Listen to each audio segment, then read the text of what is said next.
Okay, so welcome back, everybody. We are now in episode number 25. It is Montag, which is equivalent to Monday.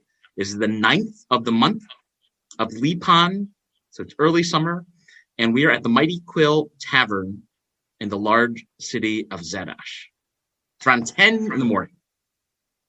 So where we left off, our party had defeated Shinebright the Wizard's corrupted apprentice, Noke, along with his aberrant mouth and eye creature and the bed that he had morphed into a dragon, and were able to take Shinebright back to town and unsheep him back to his elf self. Melody then accompanied Shinebright to clean up his treehouse, while everyone else stayed in town and towered and rested, and is now waking up in the inn, wondering what they'll do today. And as the party starts to wake up, they realize that Silrin has left a note saying he was going to go off and go train. And Bat is noticing that Wasabi is coughing, and his face does not look so well. And that is where we will pick up today's story. Have we taken a long rest yet? Taking a long rest, so you feel back your points, you've got your spells and key. And Okay. back.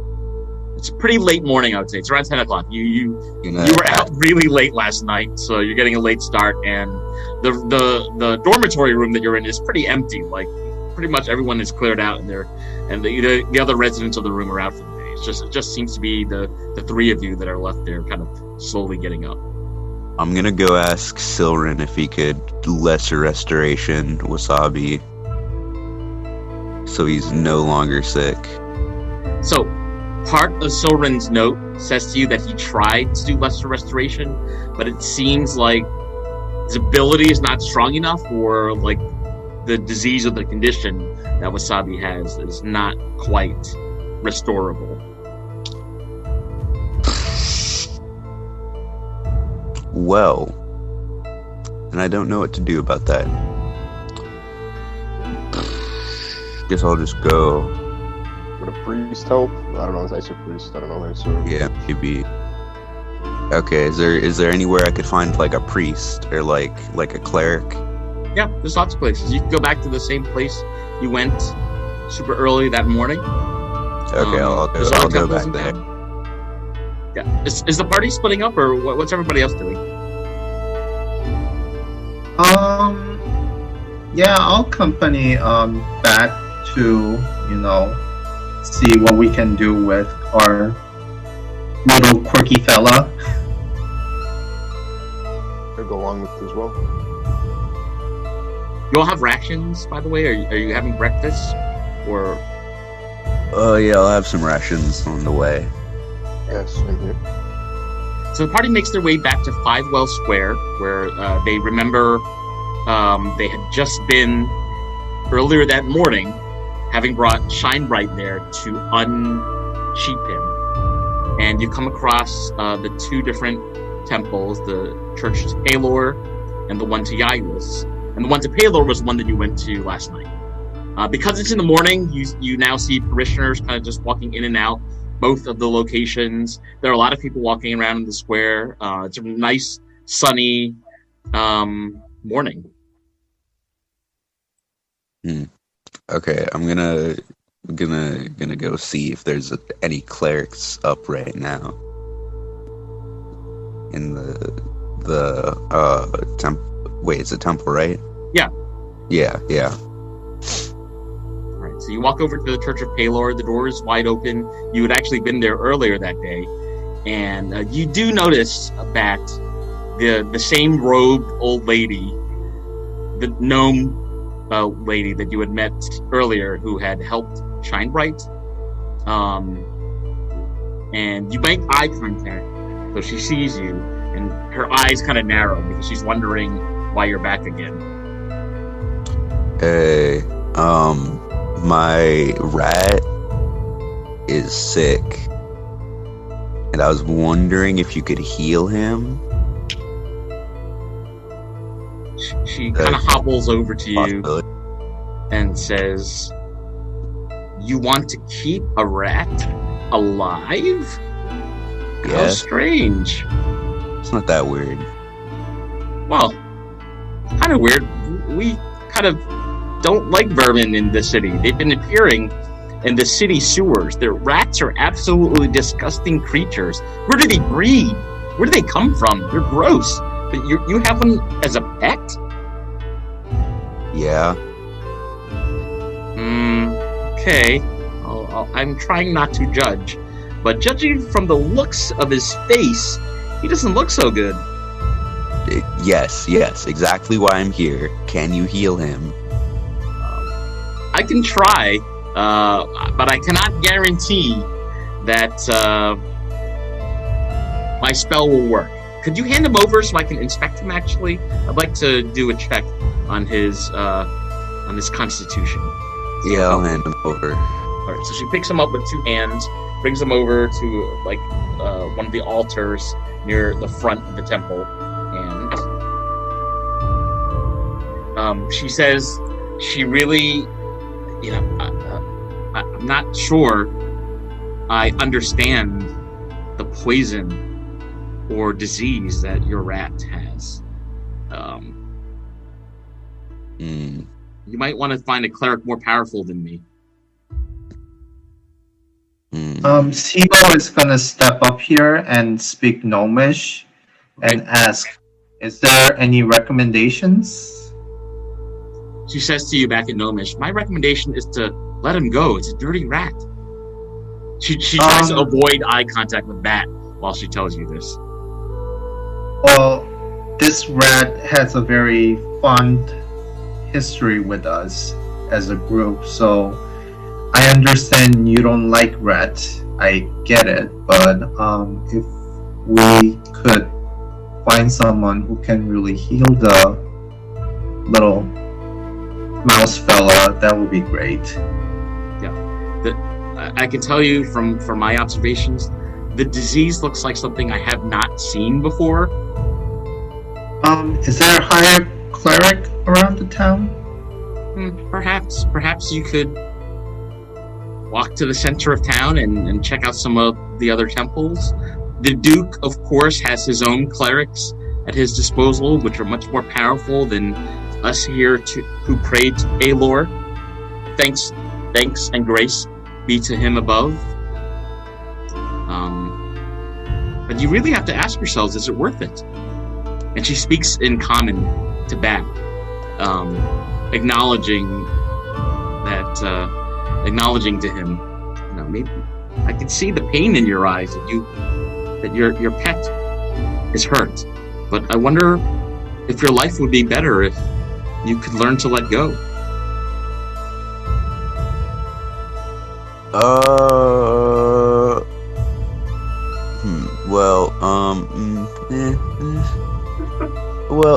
Learning to let go is a good lesson. But while my rat is still alive and there's a possibility of bringing him back, not even bringing him back, just having him not die. Keep pursuing not death, because that's way better than dying. She leans in and says, "Monk, can I tell you something?" What?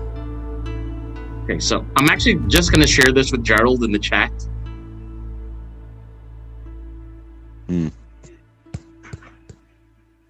Okay. Do you know where specifically, or? She nods and says, "I have suspicions." Suspicions about what? Do you know how to get where? there? I've never been there myself. You know, like a general direction?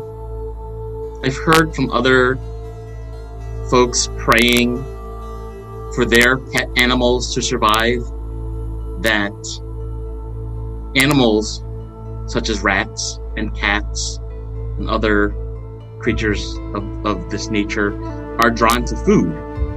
And so I would guess that the lair is somewhere near a great source of food. Perhaps a tavern, perhaps a restaurant.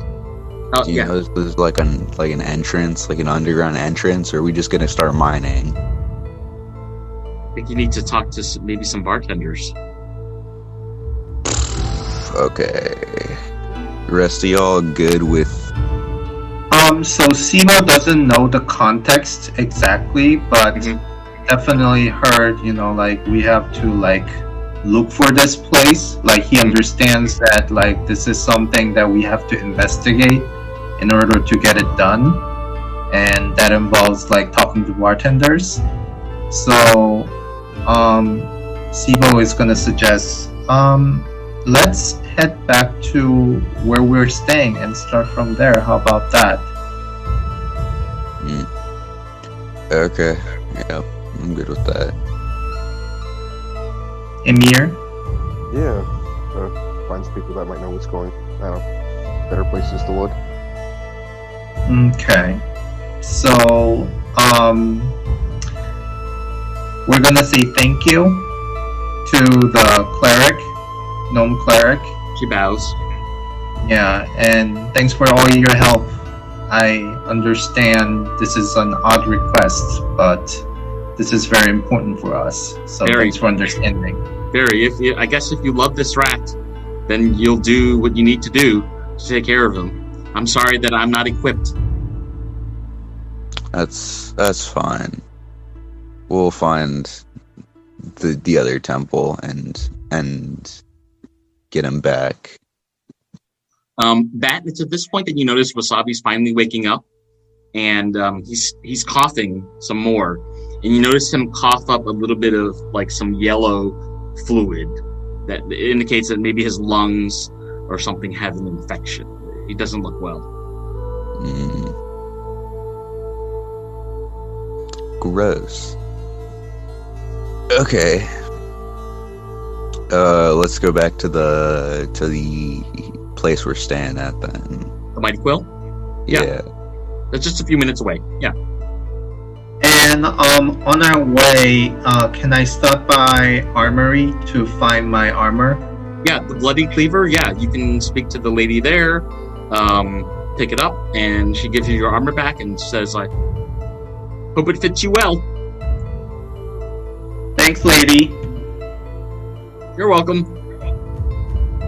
And we head back to our inn.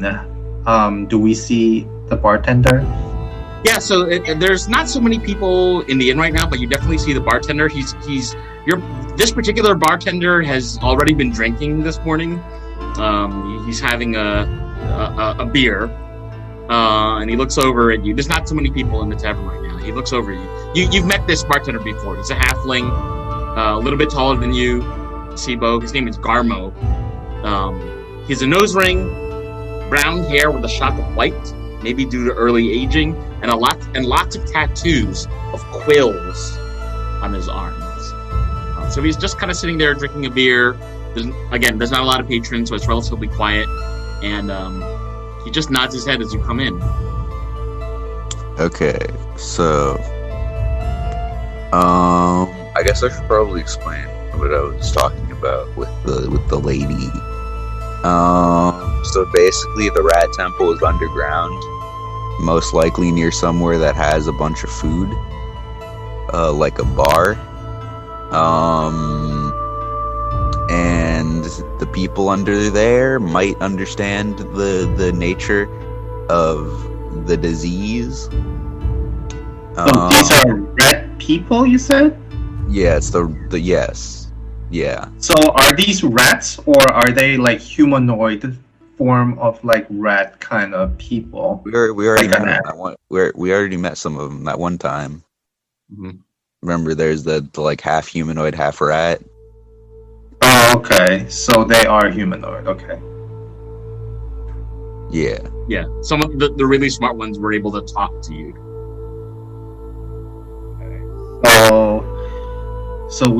So you're basically saying this is somewhere near bar, underground? A bar underground. That is all the information I got about it. So, I don't know. What do rats like? I mean, like anything, food-wise. Yeah, but like, if somebody says like there's a food source for rats, does it mean like? I mean, that don't could know, really like- be. That could literally be anything. So, can Sibo do nature?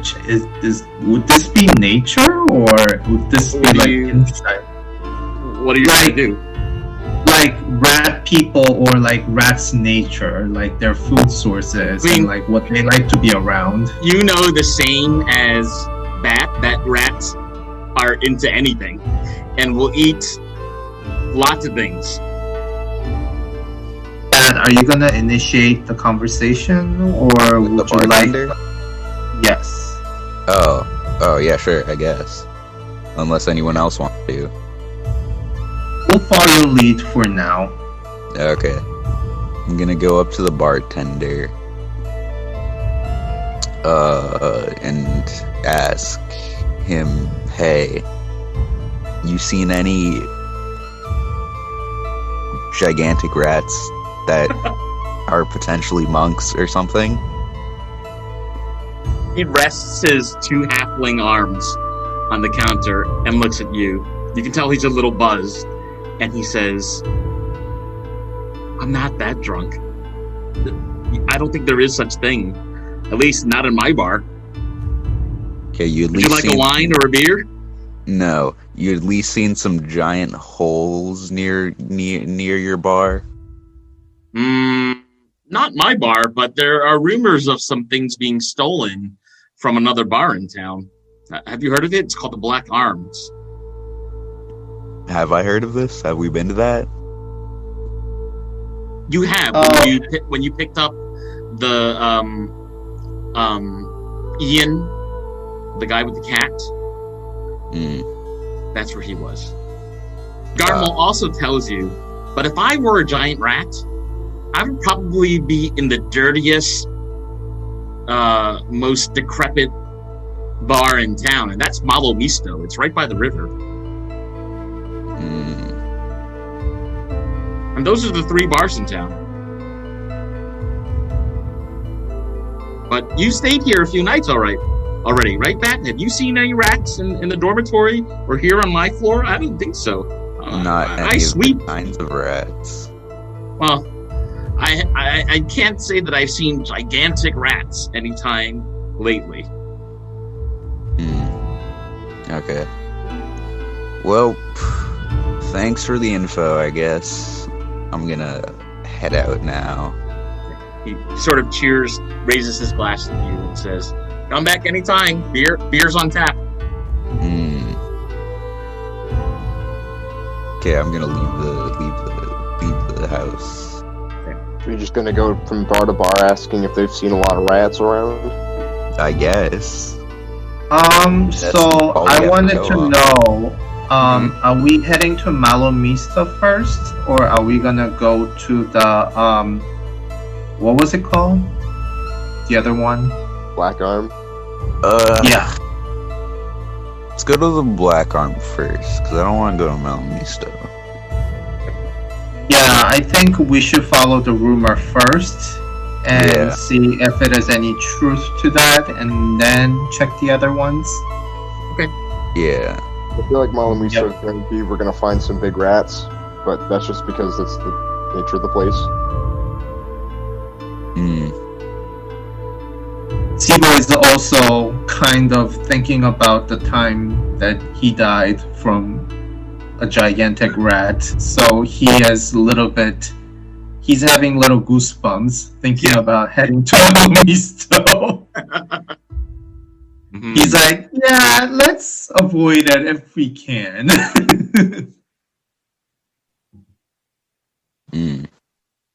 Alright, so how long does it take to go to the Black Arms? Not long. You'll have to cut through the People Square first, which is in the center of town. So the party starts to make their way there.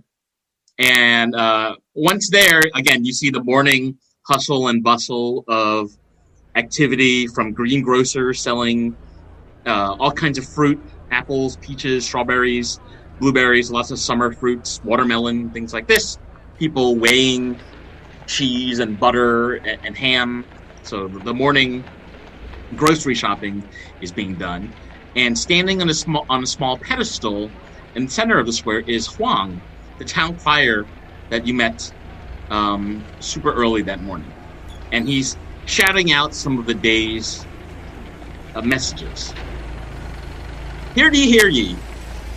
Get your tickets to the Turtle Festival, happening on the 14th of Lipan, just 1 silver apiece. Buy them here in the square, or in the main square of Tyrion, Zadash. This year's festival is sure to be as tantalizing as ever. Hear ye, hear ye. The great lady Farjad has announced that all taxes on wool shipments are hereby suspended for the rest of the summer season. Commence the shearing of the sheep. The Merchants Guild must be pleased. Hear ye, hear ye. Another shipment of ale sent to the Black Arms was stolen last night. The town sheriff believes it is the work of a local thieves' ring, and not Brandock and his men. How preposterous. Hear ye, hear ye. The strange white creature in the sky last night seen in the forest was an undead feather dragon, chased and then slain by the adventuring party known as Silren and the Sillies. A group of 5, led by Silren the Hillbilly, Silly Bat the Tiefling Thief, Malady the Bard, Elmo the Soldier, and Bebo the Gnome Wizard. I'm going to stab Silren. The fearsome feather dragon was known to bite with its wooden teeth, spit out fragments of wood, and drain the blood of men. But it was slain by the Sillies, arrows, and magic, and all is safe in Shinebright's neck of the forest. Seems like those are the day's news, and Huang is just repeating the same things over and over. So no taxation on a wool shipment? Mm-hmm. He said? Okay. Okay. Well, I guess keep going to the bar. Nothing I can really do about the town crier.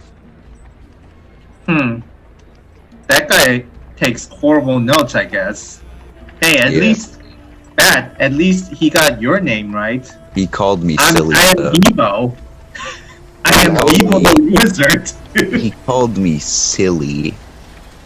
That is insulting. Absolutely terrible.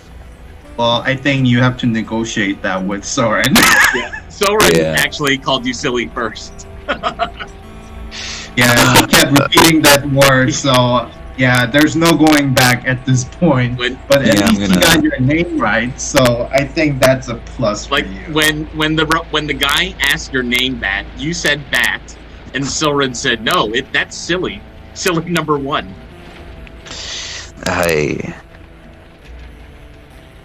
Whatever. I'll fight him. I'll beat him up later. So the party starts to exit the square and walk northwest into the district known as Mariner Town, which is where the Black Arms Tavern is. And on your way out of the square, you see an old, kind of grizzled farmer with a white beard hammer this wooden sign into the ground in the People Square. And the sign says, Grand Tourney, the Owlbear Run. Duke Altess seeks skilled contestants for this year's competition. Rewards of gold, glory, and fame. Inquire at the Tyrion Zadash Marketplace. The old man looks at you as he's hammering this in and says, this one's going to be a good one. Only a few more days to sign up. And he walks off after the sign has been pounded into the ground. Wait, is it free to sign up? You know, like the sounds of those things, but like I think we gotta take care of the rat situation first. I don't know if we can do anything for Wasabi right now. Yeah, I mean, I was just reading it, and then I'm taking notes, and yeah, we're moving on to Boy. the Black Arms. Okay. All right. So, if you remember, the Black Arms is this grand 2-story, half-timbered building with a white tiled roof. The floor is tiled in mosaics. And as Emir remembers, because Emir spent one night here, there are much more experienced adventurers that congregate at this pub compared to where you're staying now. There's actually a fair amount of people already in the pub this morning. It's almost 11 in the morning, so it's almost kind of lunchtime. But you see a couple of adventurers kind of sitting around, drinking and eating cheese and beer. You do notice the pub owner, who most of you have seen before, at least once. His name is Rahat. He's a half-elf with yellowish white eyes, long black hair, and like a chocolatey brown skin. And when he sees you, he says, hey, mates, how about a beer? I'm okay. I just need some information. Yeah, step right up. Information I got for you. You seen any giant holes that lead to any tunnels underground? Like, do you mean like a sewer? I mean, maybe. Shoot, I didn't ask her if it was in a sewer or not. I'm thinking that I've definitely seen some sewers around here. Look, I'm looking for giant rats, giant humanoid rats. He shakes his head and says, I haven't seen any giant rats around here, but my best guess, if you've seen rats in this town, they're probably by the shabbiest, dustiest pub in town, and that's Malo Misto, by the river. Sibo's gonna step up and ask, so where are the sewers around here? Oh, there's entrances to the sewers all over the city. Is there one close around here? Yeah, close to here? Yeah. Where is it? He points out through the front door and says, where else do you think I throw out the beer that my patrons don't drink? Right out there. And he points right out the front door. And Sibo asks, do you also throw out leftover food? Yeah, of course. And do you use that sewer? Yeah, of course. I just throw it on the street or in the sewer. Okay. That's what the sewer is there for, isn't it? Speaking of food, would you like some? Would you like some dried currants or salted eel? How much for salted eel? 2 silvers. And it comes with a glass of gin. Sibo is very enticed by this, but he looks at Bat's pocket and sees like coughing Wasabi, and he says, another day, perhaps. All right. I mean, I think I've got the best eel in town. Yeah, so Sibo's gonna wink, saying, well, sort of like hinting, saying like, I'll be back at some point, kind of thing. All right. Rahat And looks then- up. Oh, go ahead. Yeah, and we're thinking about making our way out to try to investigate the sewer. Rahat looks up at Emir and says, what about you, mate? Beer, eel, currant, cheese. You hungry? Thank you, friend. Yeah. He looks back at that and says, I'm sorry, no big rats here. But they could be in the sewers. Not my sewers, of course. I only put good food into the sewers. But if they're rats, they're gonna eat some of the nastiest food in town. You know, the spinach that they have over there at Malo Misto, I don't think it's very good. Okay, well, guess it's time to go there then, or into the sewers, but I'd rather hit all of our bases than straight go into the sewers. Yeah, I feel like that'd be a bit of a blind shuffle, trying to find where we're supposed to go in the sewers. Yeah. Also, gross. Yeah, and right before we exit, Sibo is going to ask the bartender like one last question. Mhm. So, what's gonna happen to the ale shipment that you guys got? You guys didn't get because it was stolen. He's shaking his head, putting his forehead in his hands, and says, "I don't know. I think it is the nasty thieves guild trying to steal things out from under us honest barkeeps in this town. If I had my druthers, I'd hire a party to take care of that guild, but nobody exactly knows how many there are or where they congregate.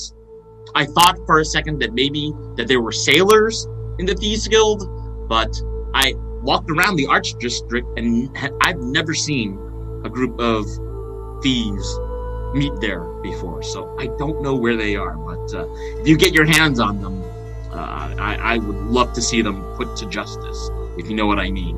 And he's kind of making like a punching gesture with his fist and his palm. Yeah, if we see something suspicious, we'll let you know. Yeah, please do. I'd love to take care of it, and I'd love to get my ale back, of course. People gives him thumbs up, and then sort of like a sign of good luck. And we're going to leave the pub and then go see the sewer. Okay, so the party walks outside the front door, and you see the sewer grate in the street. And you do see, when you look into the grate, you see remains of beer and it looks like milk and honey and cabbage leaves that are kind of like not their bright green color. They're kind of like a darkened grayish color. You see carrot tops and like the filmy shells of garlic down there. So it looks like typical sewer stuff. I mean, we could try to go down through that way, but I feel like maybe, like, if we saw some, like, rats running around, maybe Malo Mistos, like, running towards whatever sewer drains maybe around there, maybe we can follow them through there. Yeah, also, I'm a little worried about getting into trouble with just 3 of us. We should be fine. We should be fine. You think so, Pat? Yeah, I think we have a decent chance of surviving, probably. Hopefully. If we do happen to get it over our heads, we can just hope to run away. I say hope. Do our best to hopefully all get us all out of there. Yeah. We could possibly run, so okay, I can always run. I'm a monk. Just from looking at from above, do we see any like sewer bottoms or like a connection?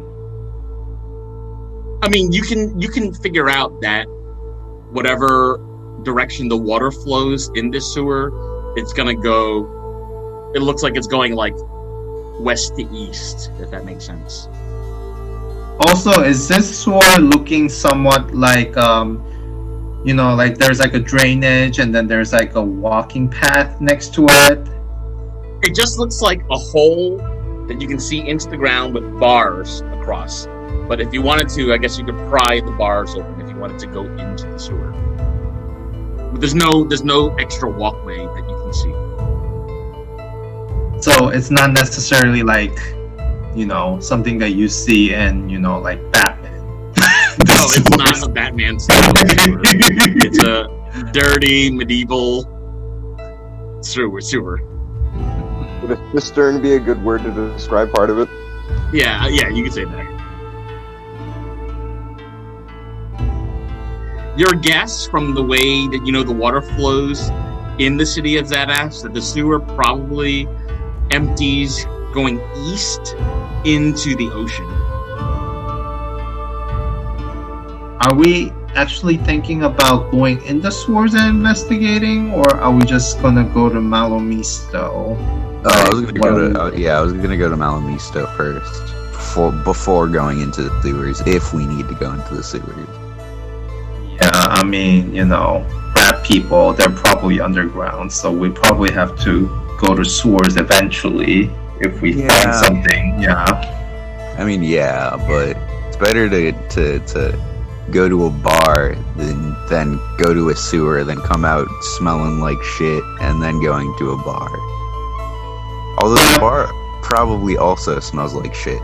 So maybe we'll blend in. I don't know. But you have a good point there. I guess we'll go to Malo Misto and see if we can find any information. Yeah. All right. So the party crosses back through the central square. You see the sign about the owlbear races, and you see the morning grocery shopping is still taking place, as well as Huang is telling the stories. And the party then crosses southeast into the Lambtown district, to the smaller square there, and that's where you see a number of the shops that are laid out there, as well as the entrance to Malo Misto. In the map, where is Malo Misto? So it's very close to where it says Lambtown, and it borders it's really close to the river. Okay. Yeah. All right. But you can see some of the other shops that are in this part of town. There's an apothecary. There's another weapons shop. There's the orphanage that you've walked past before with the children doing acrobatic stuff. So it's all the same stuff that you've seen before. Is Malo Misto where we meet that kid? Yep. Yeah. That's coin purse. Yep. Yeah. Yeah. Wait, does he still have that? Did I get that back ever? He gave Yeah, you did. Okay. Yeah.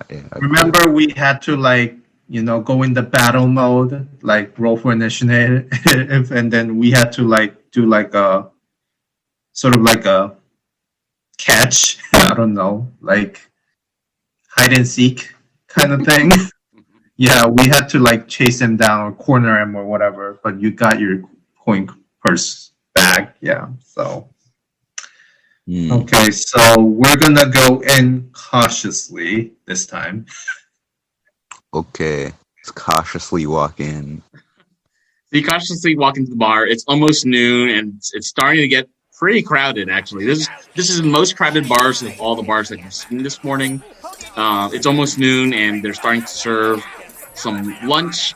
It smells pretty good, actually. There's sizzling deep fried fish and bubbling stew pots of spinach and Swiss chard, and there's soup and bread going to the table. Lots of people are drinking ale and beer, and you see the same pale blue skinny elf bartender whose eyes are made of glass,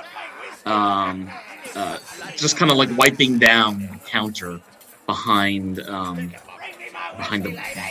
bar.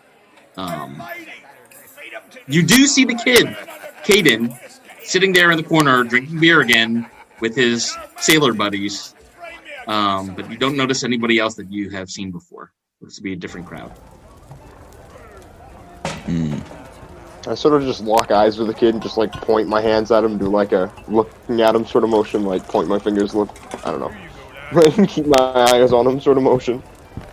He looks at you, and you can tell, Emir, that he's about to say something, but he also thinks the better of it and doesn't say anything to you.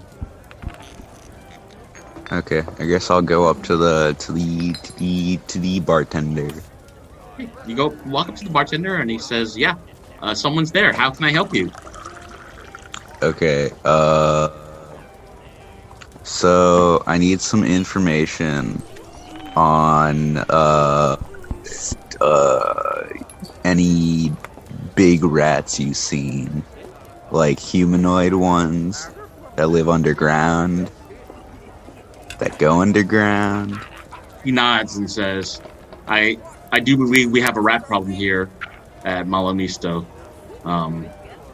I I can't see them on account of my eyes. And he points to the fact that he has 2 glass eyes and that he's actually blind. Oh, And he damn. says, but I do rely on the help here to try to set traps and take care of them. But we're not as efficient as we could be. And as he's kind of explaining the story, this short female tiefling with pale copper skin and red lips and really short horns slides up right next to the bartender and says, let me tell the rest of the story. I'll tell them the rest of the story, Guillaume.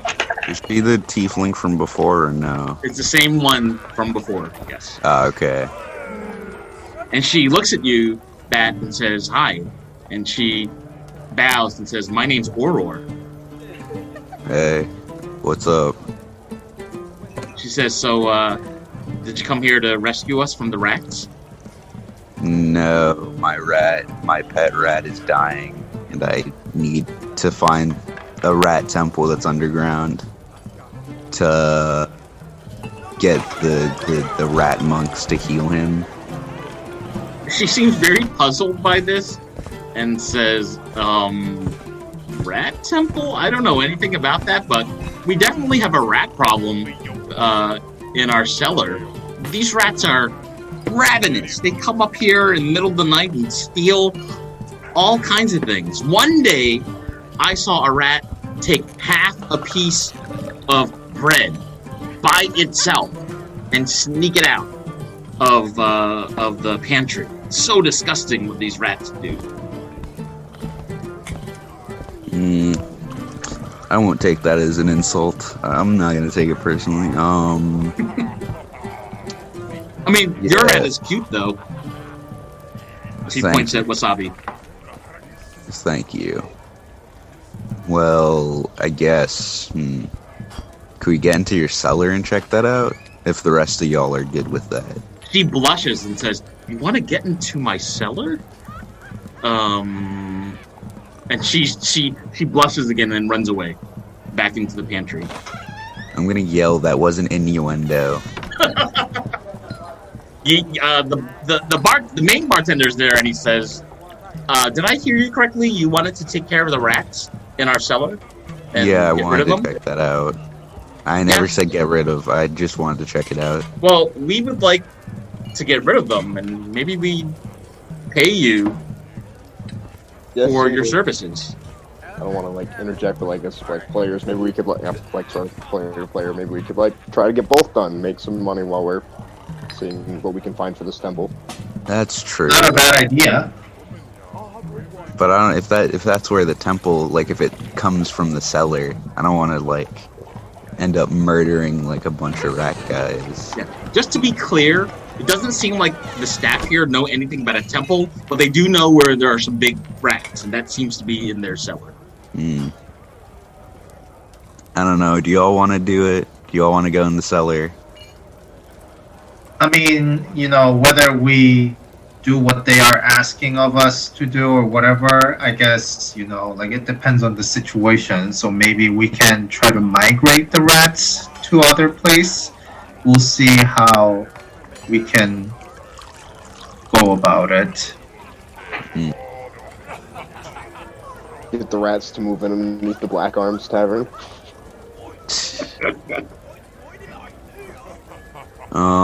So yeah, I guess we're going under then. Seems like everyone. Wait, we're all on board going into the thing, right? Yep, let's get in the cellar and see what we can find. Okay, yeah.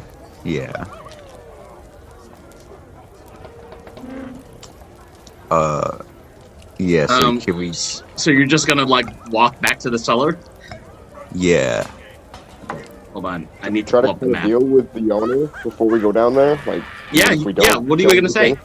What are you gonna say? We're going in your cellar. We can't. Oh. You can't stop us. You're gonna take. So you're gonna take care of the rats? Yeah. Deception. Wait, are you gonna take care of the rats, or Potentially, maybe. Depends. maybe? So you don't have to do Depends on the you don't have to do deception. Okay. Yeah. So the bartender walks over to you, Bat, and hands you the key and says, "Hey, Auror, go show this guy where the cellar is." And the tiefling comes back, and she's blushing. She doesn't want to give you any eye contact, Bat. And she says, "Follow me." I'm gonna look close. I'm just gonna like get closer to force eye contact. I will force her to look. She is like really blushing, and her copper skin is turning a little bright pink.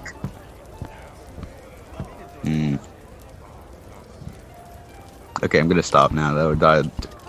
Go look at Sibo and ask, "Is this flirting?" I think it's kind of flirting.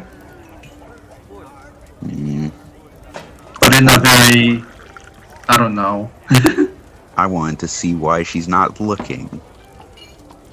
Okay. Auror leads you to the back and points at the staircase that goes down and says, "Well, here's the key. This probably won't take you very long, right, to exterminate the rats." And already, when she takes you to the cellar room, you can see some really small rats. They're all a little bit bigger than Wasabi. They all kind of scatter when you step into the pantry, where the staircase is that goes down. So you can definitely see that there are some small rats. But there's looks like there's a wooden, like a pull-up door, or pull-up latch that goes downstairs into where the cellar area is. Yeah, it shouldn't take us too long.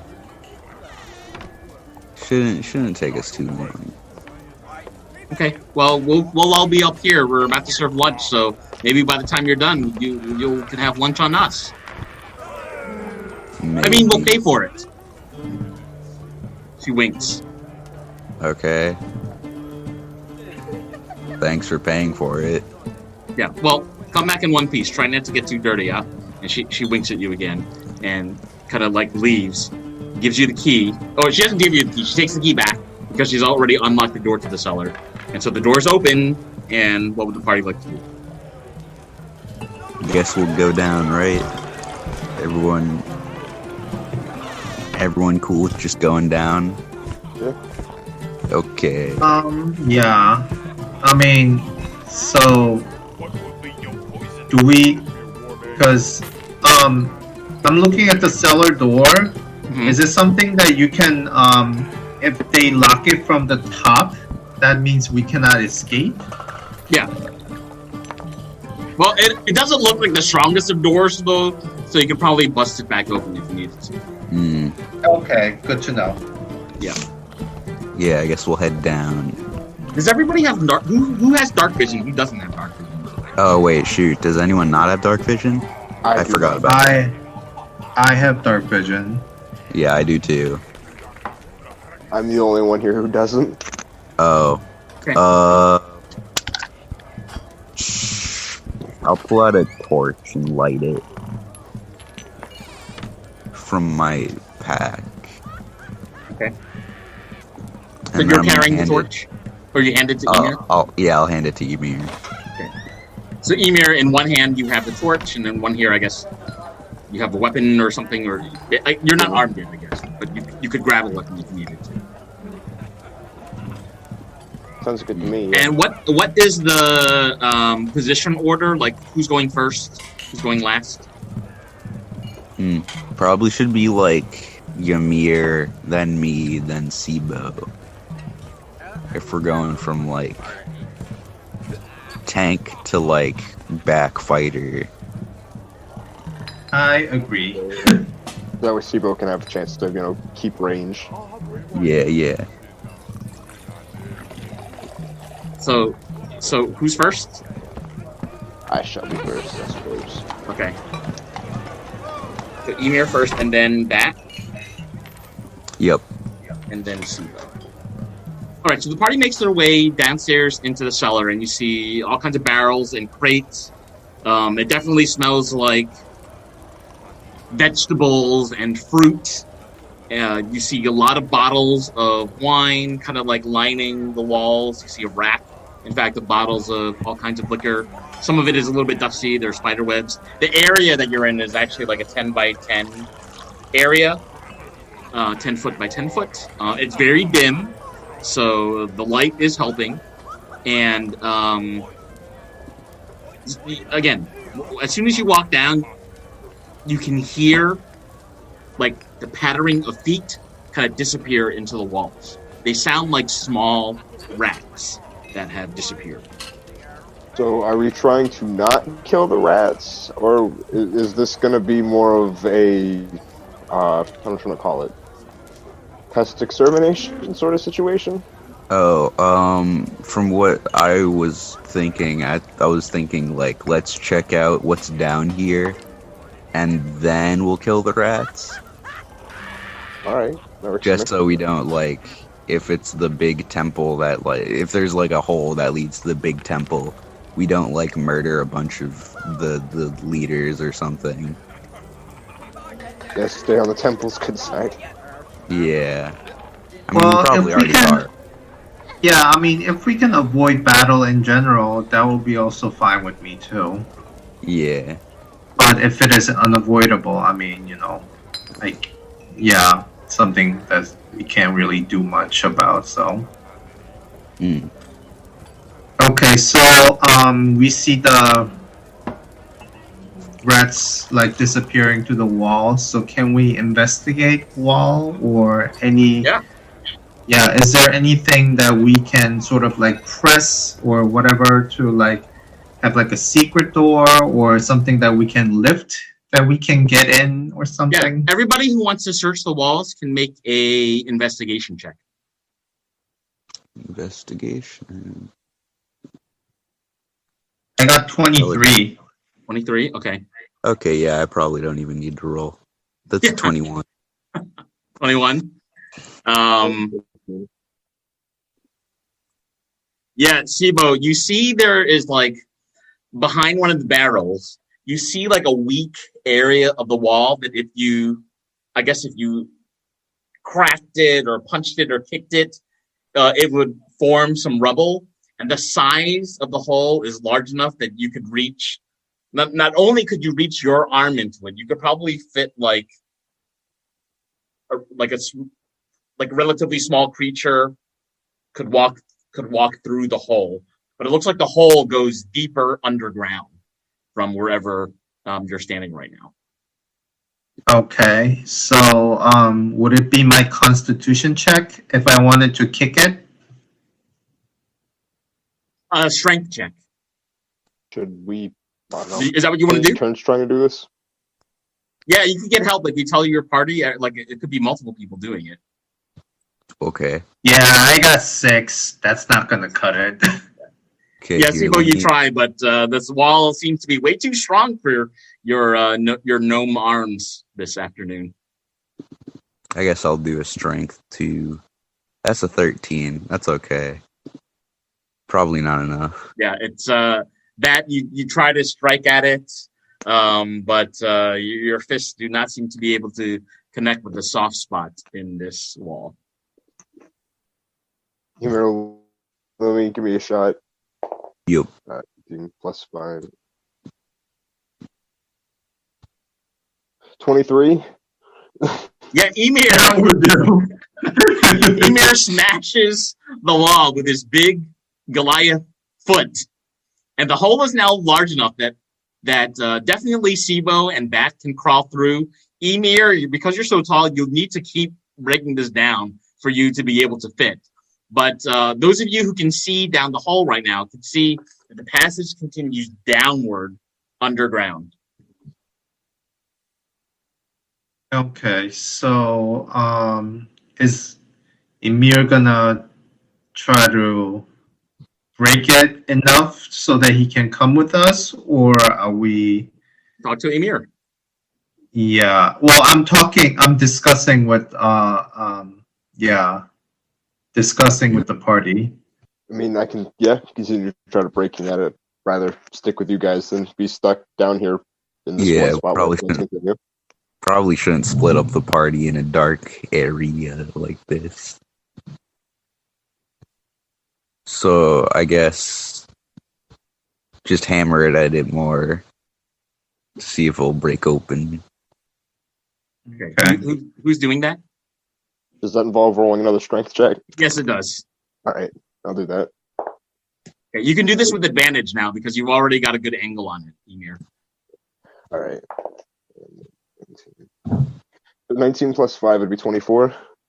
Yeah, so Emir again smashes the wall with his big Goliath leg, and the hole is really big now, almost as big as a barrel. And all three of you could start making your way down there. It looks pretty dark. Yeah, I guess I'll just head down. Who's holding the torch, by the way? Yeah, I gave it to Emir Yeah, I'm sorry. Okay. because he needs the dark vision. So, we go and what do we see? So you've all entered an area that looks like this dungeonous area has been constructed with both human or humanoid and non-human hands and tools. There seem to be scaly footprints and handprints all over the walls and the ceilings. And all three of you are getting this strange, unsettling feeling that at any moment, something will crawl out of the ground. The floor and the walls are made of rocky stone. It's actually kind of cold. And it's very dimly lit. There are no sconces for torches. And some candles are on the floor, but they're not lit. So you would need to light them to light your way. But fortunately, you have a torch, so all of you can see. In the current area that you just walked down from the staircase, Bat is leading the party. Bat can see around the corner, and Bat can see that around the corner, the path splits into two. You can either go north or go east. It's really quiet. What do you do? Does anyone have any strong opinions on going north or east? I don't necessarily have an opinion so much as which way we should go, just, I guess, formation-wise, how we should handle this. I don't know, I kind of like the idea of, like, you and I kind of creating a barrier for Sivo. Like, Yeah, I agreed. I'm gonna try to, like, can I, like, shimmy back to where Sibo is and try to get him to get in front? Yeah. Or wait, sorry, not in front. Or what we can do Ymir, is get that... up here. Ymir, get up here. Yeah. Brain stopped thinking. You want Emir in the front? Yeah, Ymir, get up here. Get in the front. Okay. Okay. And so now, yeah, go two ahead. hallways. Which one we going down? Let's check out east. Okay. So Emir is leading the way. You're following down the eastern corridor, and you notice that it curves around a little bit to the right, and it bends twice before Emir starts to notice that the corridor starts to extend a very long path going north, at least 40 feet. I don't know, should I do some... I say that should... Can I roll perception to see if I can hear anything that's up ahead of us? Yes, you can. Go for it. Oh, shoot. I rolled a 10. You can't really hear anything, and you're even kind of like fumbling as you're trying to hold on to this torch. The ceiling is like 9-10 feet tall, so you do feel a little constrained by all this, and it's just a little difficult for you to both hear and hold on to everything. So unfortunately, you don't hear anything or detect anything. Can Sibo go here and just peek what's in front? Oh, the other path? Yeah, you can. See, so Sibo goes down the other passageway, headed left, and he sees what looks to be a door at the end of the floor. A gate, rather. So I relay this information to the party, and we're probably going to decide which one to take. What do you think, Vladimir? The gate could be promising. I agree. The gate I mean, shows. here is just more hallway, and there over there is like a gate.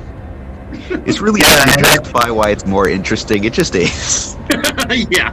We check to see if the gate's locked or something. See if we can actually go through. Yeah, you can walk up to it. So all of you can see that it is a steel gate with a keyhole in it, and that the passage behind the gate leads to a staircase that goes down to another floor. There is also a passageway that leads away from the gate that continues going south in a different direction. And it turns around the corner, so you don't know what's there quite yet. So it's basically you're in front of a steel gate with a keyhole. Wait, so can we open the door, or are we looking at the staircase from like a keyhole? Well, right now you're just looking at it. You can try to open it. I kind of want to open it. Big fan of opening this door. I'm gonna take my sickle and wait. Is it locked? Did we check that? That anybody can check that yet. We should check first. Okay, yeah. I'm gonna grab the handle and just open it. Okay.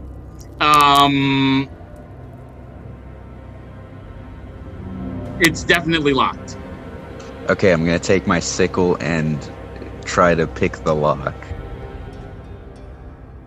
Give me a dexterity check, please. Okay.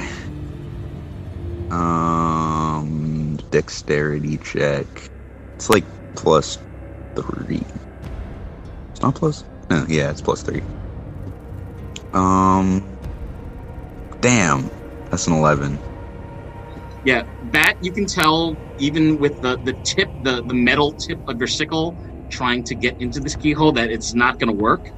And you're pretty sure, based on your experience with locks, that you need an actual key to get in here. Well, The other hallways for keys. yeah, I guess we'll check the other hallways for keys. Yeah, which hallway? Should we just go down this one right next to you? Yeah, I think this one will do. Okay. Okay, so the hallway that you're currently in kind of circles around. It goes forward about 20 feet, turns right, extends down for another 30 feet, and then turns right again. So it's like the tail. It's sort of shaped like a tail, the corridor that you're in right now. Okay, I guess we'll go down here then. So you keep going? The tail. Yeah. Yeah, I don't know how quickly we can move down the hallways, so. The passage continues, and it's very quiet. The passage continues another 15 feet going north, about 30 feet going west, and it just continues going around the corner. So again, it's very quiet. You're not noticing anything quite yet. What's around here where I'm standing? Do you want to make a perception check? Yep. Yeah, go ahead. 21. Sibo, you're detecting tiny feet crawling around or inside the walls. And when I do a gentle knock, is there anything happening? Like on the wall? Yes. You notice that the tiny feet, like the sound of the tiny feet, stops.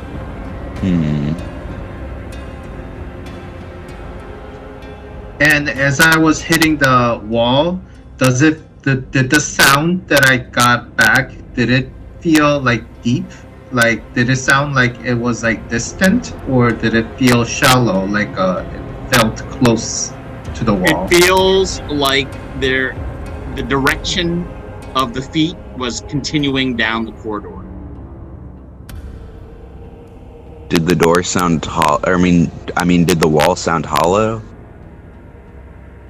Or was it like super like thick?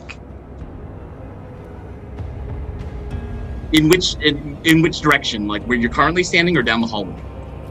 No, I mean just where he hit. Did it sound hollow? It sounds like it sounds like there's not a huge echo behind the wall.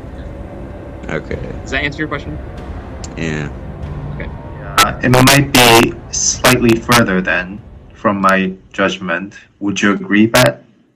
Yeah. Yeah, because if it was like, if I could hear like it radiate like close, it probably would have been like very close, like shallow sound. Yeah. So where I'm standing, is that just another corner, or is that like a map to be like made? It looks like you're standing in the corner of this underground tunnel. So as I go here, what do I see? Okay, so Sibo continues down along the corner and the corridor rather, and he sees. Not yet. Yeah, there he is. Oh, yeah. And Sibo, you can see that the corridor ends with a door. And does it have a keyhole? It does not have a keyhole. It is a stone door with a doorknob. Okay, so as the party approaches, I am gonna ask what are our thoughts on this one? Let's see if it's open, I guess, since we don't have any keys.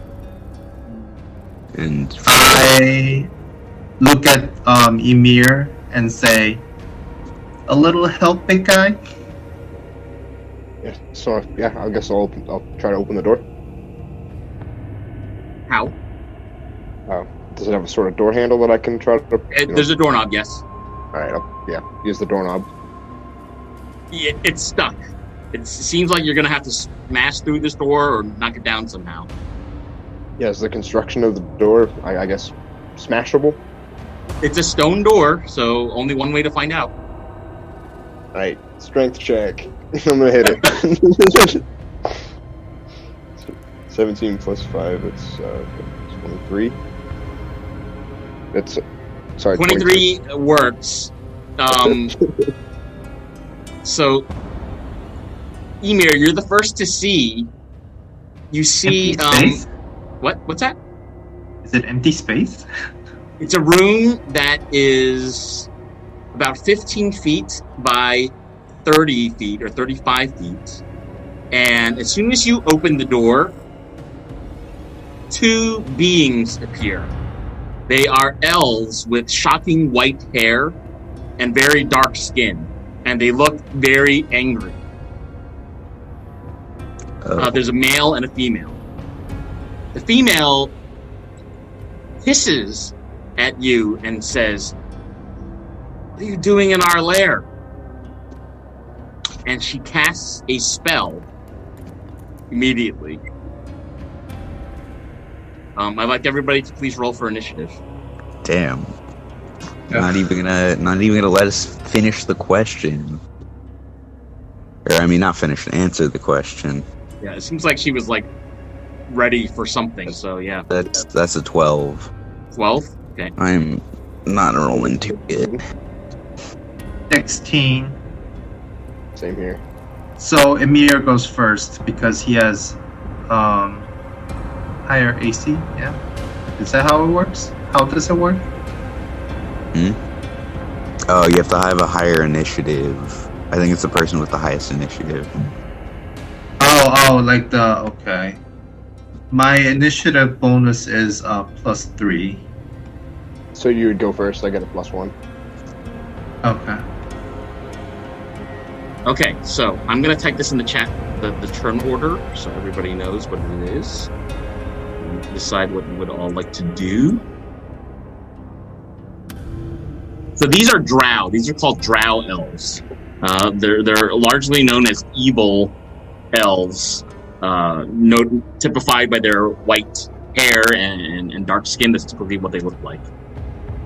We should probably not kill them. Let's just knock them out and like tie them up or something. Because probably ask them why they have a lair in the cellar. Or, Yep, that sounds good to me. What they're doing. The drow elf, the male drow elf, that is actually closest to the party, sees Ymir, and he has a crossbow. He's going to aim the crossbow right at your head, Ymir. He says, we are not to be disturbed. That's a 7, so it's going to miss. The female drow is a wizard.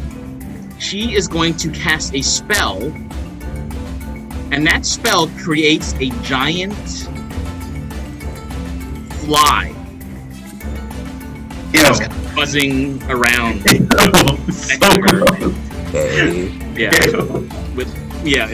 It's got translucent wings, gigantic red eyes. It's humongous. It's about 10 feet wide, and it's hovering in the air in this room. I'm just curious. Do I need a torch to see in this room? Like, how well lit is this room specifically? Can you say that again? So how well lit is this room specifically? Like, do I need to use the torch to see? Yeah, you would, because it's dark in this room. Okay. Yeah. Ymir, can you make a nature check, by the way, real quick? Yeah.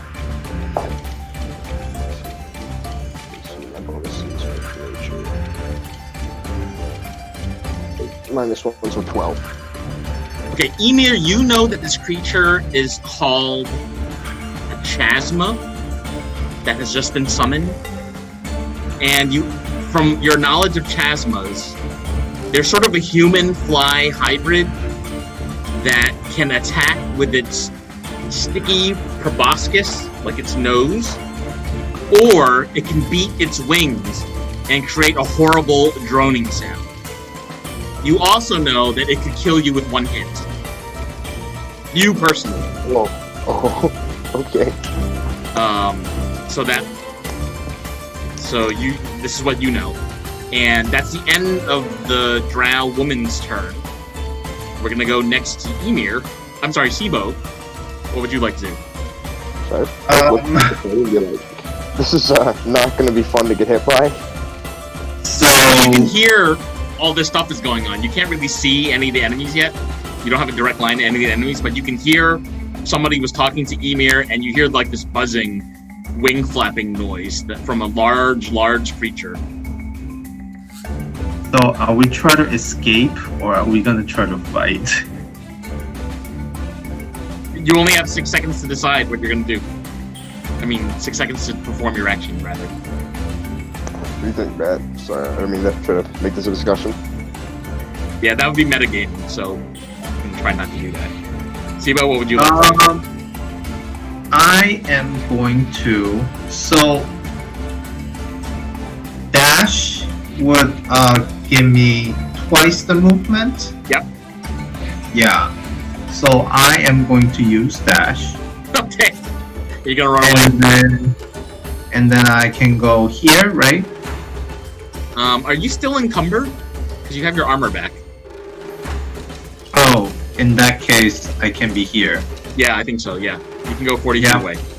So Yeah. Sibo's gonna run away from these drow. Okay. That's the end of your turn. We're gonna go to Ymir next. Can I see Bat? Not Bat. Can I see Sibo fleeing? Oh, this is Yeah, all going you can see and/or hear Sibo disappearing, running away. Yep. So I guess I'll try to like motion for Bat to try to like get back and like try to like have everyone kind of shuffle back at the same time. See if we can kind of move out without, I guess, exposing ourselves too badly.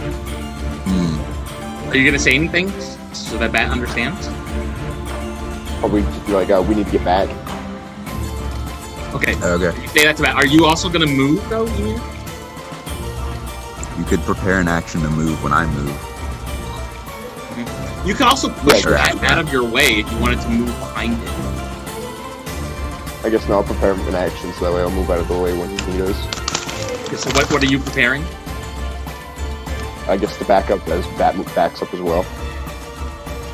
It's the ready action. You're readying this action to move as soon as Bat moves. Okay, so yeah, you can do that, and then it looks like in your later, on your turn in the next round, you can't take another reaction. Okay, so you're not going to attack or anything. You're just going to prepare to run as soon as Bat does. Yeah. Okay, Bat, it's your turn actually next. Run. Yeah, following, I guess. Okay, so Emir, what's your movement, by the way? It's 30 feet. So you can go 2, 3, 4. Emir, you can get this far. Oh, wait, 1, 2, 3, 4, 5, 6. That far.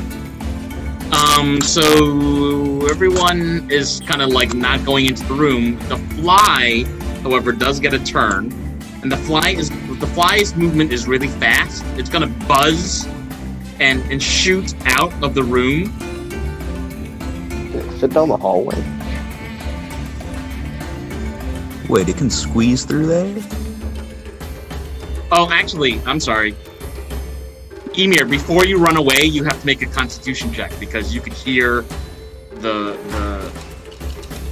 fly. All right, I'll just do that. Yeah, could you make a Constitution check, please? Yeah. Let's try that.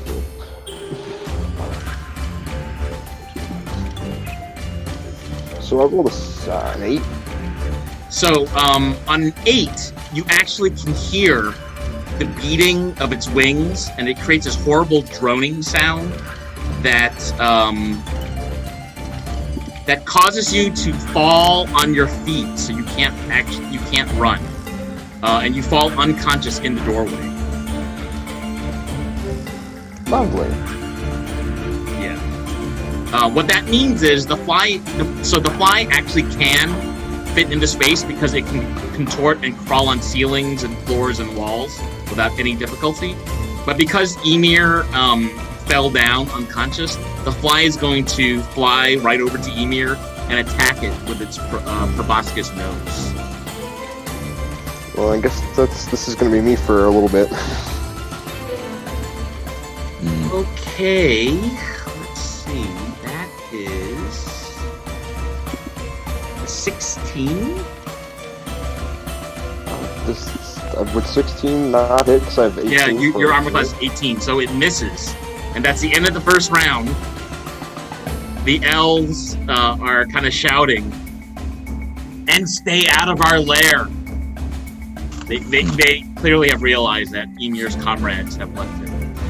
The male drow moves forward, kind of around to the front. So he's like kind of adjacent to where the fly is. He's standing under the fly, and he's going to attack Emir with a short sword. So Emir, you're also unconscious, so he has advantage when you're prone. Well, okay, well, we better go save Emir then. Yeah. I'm really good at passing out in the middle of fights. Yeah, that's 22. That is going to hit for 5 piercing damage. I believe you're at 23 now. That is the end of that guy's turn. The magician is going to move forward, and she is going to be kind of diagonal from Emir. And underneath the fly that's hovering ahead, she's going to wave her hand towards you and cast Magic Missile, which does not have any saving throws. which does 13 points of force damage. So Ymir, you're now at 10, I believe. Awesome. It's now your turn. So would you like to try to... Am I conscious again, or am I just... You have to make another Constitution check to become conscious. So this is your opportunity. Alright. I don't have any sort of advantage, so 5. Yeah, you're still unconscious. So that's your turn. Actually, we skipped Sibo. Sibo, what are you gonna do? Oh, yeah, so can I, squeeze through, Pass by bat. that, or? Yes, you can. Yeah, I can go as far as here. Well, if I use dash, I can come here. If you don't use dash, yeah, if you do use dash, you can go all the way to the corner in the corridor, and then you'd have a direct line to the fly. Okay. But you wouldn't be able to attack because that's your movement, is your action, is to take dash. Alright, actually, I'll end my turn here. Okay? Bat, you're up next. Okay, cool. I'm running. Can I squeeze past Sibo? Yes, you can. Okay, cool. I'm running up past here. And Okay. I will throw a dart at the drow guy. Okay, do it. So that's a d20 plus 5. Yeah, that's a 20, not 20 plus Yeah. 5. That hits. That does critical damage. D4 plus... Wouldn't that be plus 3. That is 6... Wait. Shoot, wait. A crit is 2 times damage, or is it... 2 times, roll? yeah. Yeah, okay. That is 12 damage. Okay, so you've knocked him down considerably. He's wounded in his arm. Which was carrying. You can see that he's carrying a bow, but that he's kind of like trying to reach around, and his arm. You've got him in one of the joints. I guess you hit him in the elbow with your dart. As this is happening, you notice that Wasabi's kind of like throwing up a little bit. Gross and ew. Whatever. I'll get him to not throw up later. Is that the end of your turn, Bat? My turn. The fly is once again going to attack Ymir with its long proboscis. That is a 16. That is going to miss again. Bat, I need you to now make a saving throw because you're within range of hearing the wings of this fly. What saving throw? I'm sorry, Constitution.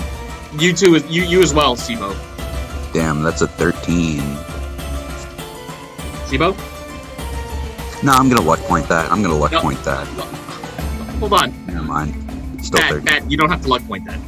Oh, does that pass? Yeah. Oh, okay, never mind. Sibo, I did really poorly earlier. I got 15. okay, so that's enough. You can both hear the wings are beating rapidly, but it doesn't seem to impact either of you.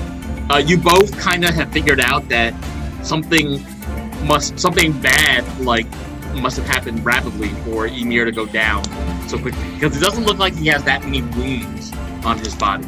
That's the end of that round. We're at the top of the 3rd round, and the drow male elf that you just darted, Bat, is now going to strike again at Ymir. And he misses, and that's the end of his turn. He grumbles and says, "Tell your friends to get out of here. This is our lair." You're literally attacking our friend who is on the ground so he cannot leave? Drag him out of here. Do you see how colossal he is? He's giant. Do you at least give us a hand? You should work out some more. I'll beat the fuck out of you right now. The mage woman takes 1 step more forward and casts magic missile on Bat. That's 7 points of force damage. Yeah, so I'm gonna deflect missiles. Hold up, I gotta check how this works. Okay. I thought for magic missile you roll like saving throw, no? Nope. That's one of the few spells where you don't have any saving throw. Reaction to deflect or catch the missile when you're hit by a target. Ranged weapon. Oh no, it's a ranged weapon attack. Never mind. I'm not gonna do that. So that you're at 24 hit points now. You've just been struck by the drow elf in the corner. She yells at you and says, "Drag your friend out of here! Get him out!" Damn, these guys Can we kind make another of. Constitution thing to try to wake up again? You drag your friend out of here. I'll tell my fly to stand down. Okay. Wait, will you stand down too or no? She doesn't respond. Sibo, it's your turn. Yeah. Okay.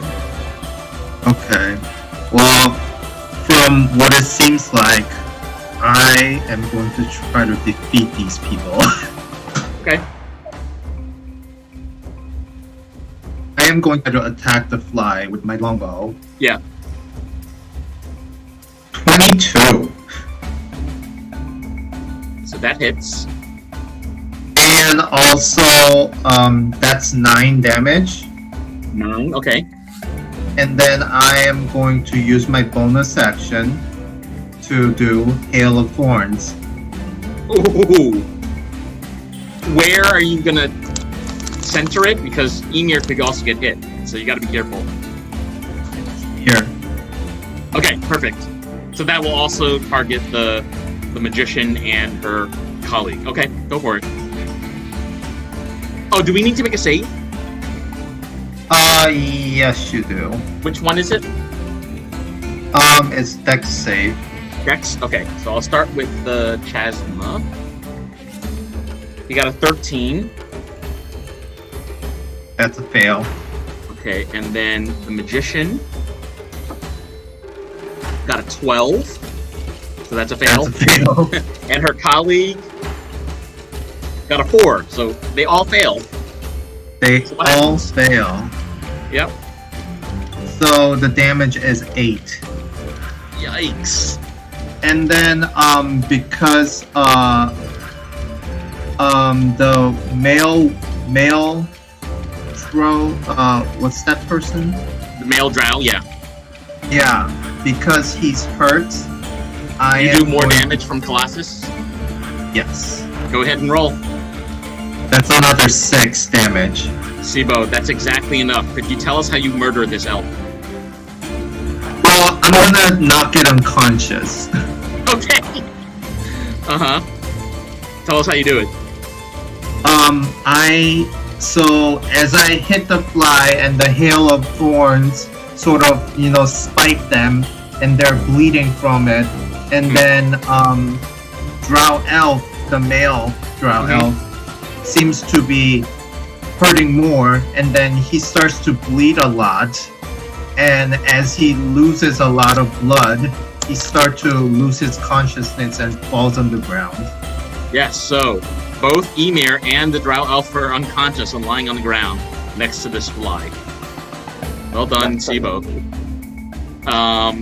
Emir, I'd like you to make another constitution check to see if you can stand up. I shall try. Yeah, I rolled a 22. Yeah, okay, so, let me see here. Saving throw, okay. So, Emir, you're starting to come to, but it doesn't happen immediately. Alright. Actually, I'm going to send you a message in the chat about how this works. So, give me a second. Yeah, that makes sense. Okay. So Emir is like slowly coming to, but he's not yet able to stand up. But that's currently the end of his turn. We're going to go to Sibo next. Oh, is it Sibo? So Bat. I'm sorry, Bat. yeah, it's bad. Yeah. Okay, time to. Damn, this is really unfortunate that he's right in front of me. Okay, I'm gonna throw a dart at the fly. Okay. The big fly. Okay. That's a d20 plus 5. That's a 13. Does that hit? 13 is not enough. and the dart kind of bounces off the wings on the fly's back. But shit, gonna use a luck point on that. Okay. Fuck. That's a 12. 12 does not hit. Great. That's a wasted turn. Yeah. Is there anything I could? Oh shit! I have a wand of magic missile. I forgot about that. Damn, unfortunate. Well, Yeah. no, too late. Next turn, maybe. Yeah, next turn maybe. My The bad. fly is going to. Fly's going to move into the passageway and kind of stick half its body on the ceiling, and the other half of the body into the corridor itself. So it's kind of like hanging partially on the ceiling with some of its legs, and the other legs are on the wall so that it can fit in the hallway. So it's now going to have disadvantage, but it is going to try to attack you back with its long proboscis. But at disadvantage. Okay, try it. I rolled a 19 and a 20, so that's a 24, which I think is going to hit for 16 points of piercing damage. Plus Not good. 20 points of necrotic damage. What? I'm out. Jesus Christ. So Yeah, you no, are I'm out. unconscious. Oh crap! And Sibo is shitting himself or something. And that's the end of that round. We're going to start at the top of the next round, and the drow mage sees the only enemy left to disturb her lair is Sibo, and she casts magic missile. That does 11 points of force damage on you, Sibo. You are now at 20 hit points. Sibo, you're actually next to act. The wizard is shouting at you, by the way. Get your friends and drag them out of here. Is fly damaged? Yeah, Yes. you hit it. Yeah. You hit it, but it looks So, really, really healthy. Extremely healthy still. Can I aim at the female Yes, you can. drow? Yes, you can. So the reason why you can do that is because both Bat and Emir are on the ground right now, knocked out, and the fly is in the air, like partially on the ceiling, partially on the wall. So you do have a direct line to the drow woman behind you. Yeah, 18. 18 hits. That's 11 damage. Wow, okay. She snarls at you and says, "Get out of here! You can't just walk into somebody's lair and start attacking. We're gonna defend ourselves." I'm literally just sitting here. I say in our defense, this is just, I don't know, me talking. I feel like we got attacked first, I got knocked out, and now we're kind of just stuck in this hallway. It's stand your ground in this temple. If you're gonna bust open our door, we have the right to defend ourselves. And that'll be my turn. She was also damaged, right? Yeah, she was. Yep. So that's another, Oh yeah, you got Colossus Slayer. yeah. Do it. That's additional 6 damage. Okay. Sibo, you can tell she's about halfway healthy now. Like, she's about at half health. Okay. But the fly is very mighty, and it's the fly's turn to act. The fly is... The wizard is going to command the fly to fly in front of her, and she shouts at you, "Drag your friends out of here, and we will stand down. This is your last warning." I can't even say anything. I'm on the ground. How Matt, you actually get a chance to make a death save. Because Emir can't do anything yet. Death save. That's a nat 20, so that's 2.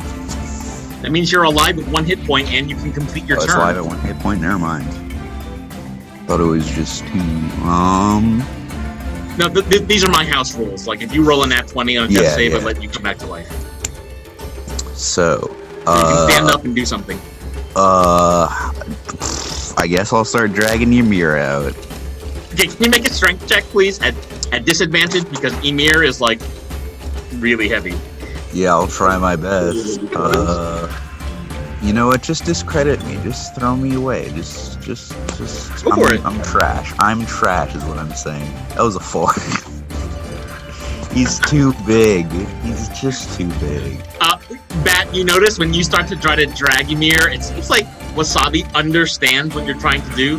Wasabi jumps out of your pocket, kind of shakes his head, blowing the vomit off of his whiskers, and he gnaws on part of Ymir's pants to try to also drag Ymir. And it's grab Wasabi again because he doesn't need to help me because he literally can't. Also, he is sick and dying, so not a good idea. So Bat, that's the end of your turn. As the wizard said, the fly is currently standing down and did not decide to attack anybody. So this is currently the end of this round. You can see, Sibo, that the mage is readying a spell, but she's not casting it on you. She's just standing there, kind of waiting for you to do something. And so, Sibo, you're next to act. I am going to try to persuade her to call truce and have a conversation. We're not. I'm sorry that we knocked your door down. We didn't really know what was going on here, and we were just exploring. We weren't meaning to harm any of you. I would like to withdraw this fight and actually have a conversation, if that's okay. She says, drag your tiefling friend out of here and let us hold on to your fighter friend. It's an eye for an eye, after all. You killed one of my men, we should be able to capture one of yours. Go ahead and make a persuasion roll. That's 18. She says, so what will it be? An eye for an eye? A friend for a friend? Will you take your tiefling buddy out of here, or are we meant to continue this fight? No, we'll head out. I'm good heading out. Wait, so they're gonna hold on to Ymir? Is that what That's it what is? she says. Oh, she's gonna hold on to me. Why do you want Ymir? You murdered my friend. Oh. Does that mean I'm gonna be murdered too? Well, you're unconscious right now, so we don't know. Yo, can we take a short rest and think about it? Just give us a little bit of time to mull it over while we take a little short rest. Tiefling, get the hell out of here. You knocked out one of my men, so we deserve to take one of your men. Otherwise, I'll send my fly back down the hallway and finish the job.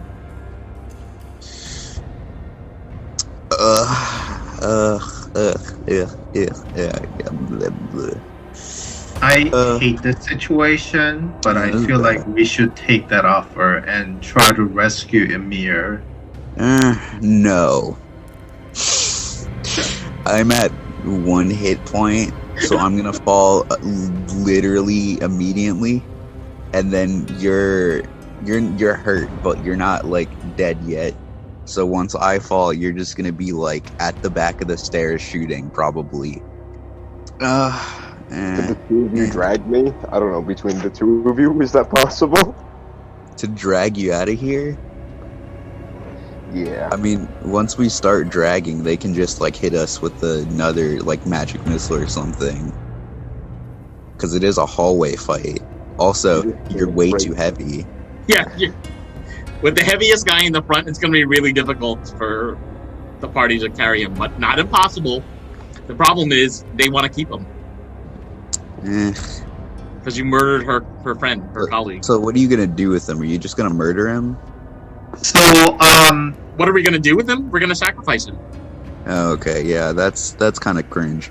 Well, it serves a greater power, the rat master requires a sacrifice, and your friend here is a mighty big sacrifice. Sorry, you're talking about the rat master? Yeah. Oh, that's why you're here, isn't it? Yeah. My rat's dying, and I wanted to come visit the rat temple and heal him up. Well, that sounds like a problem that is just yours.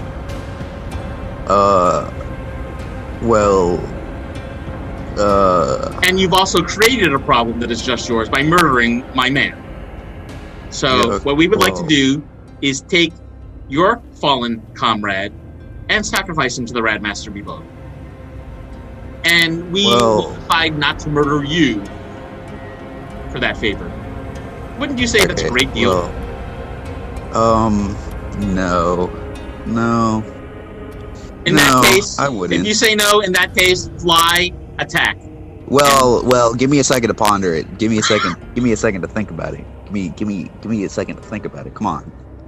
And I gave you 5 seconds. No, but give me more seconds. I'm not the quickest thinker.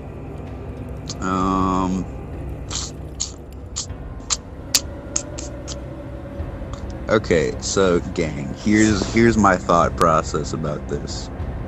By the way, Bat, are you saying this loud enough for the lady to hear, or are you just orienting this to Sibo? Yeah, I'm just orienting this to Sibo. Okay, so here's my thought process.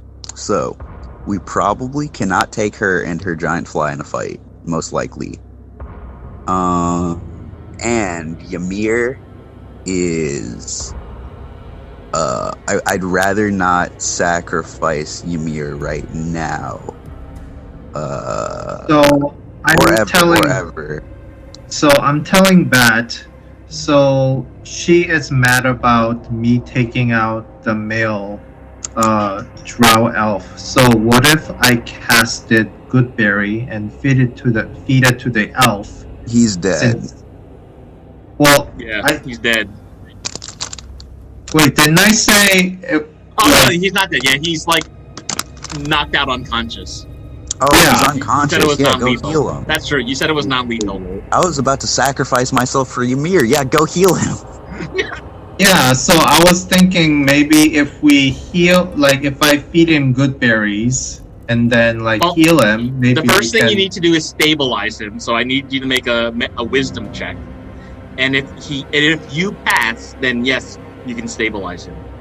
Okay, I'm gonna say to the drow lady, hey, my friend over here, Sibo, he can bring your friend back from unconsciousness.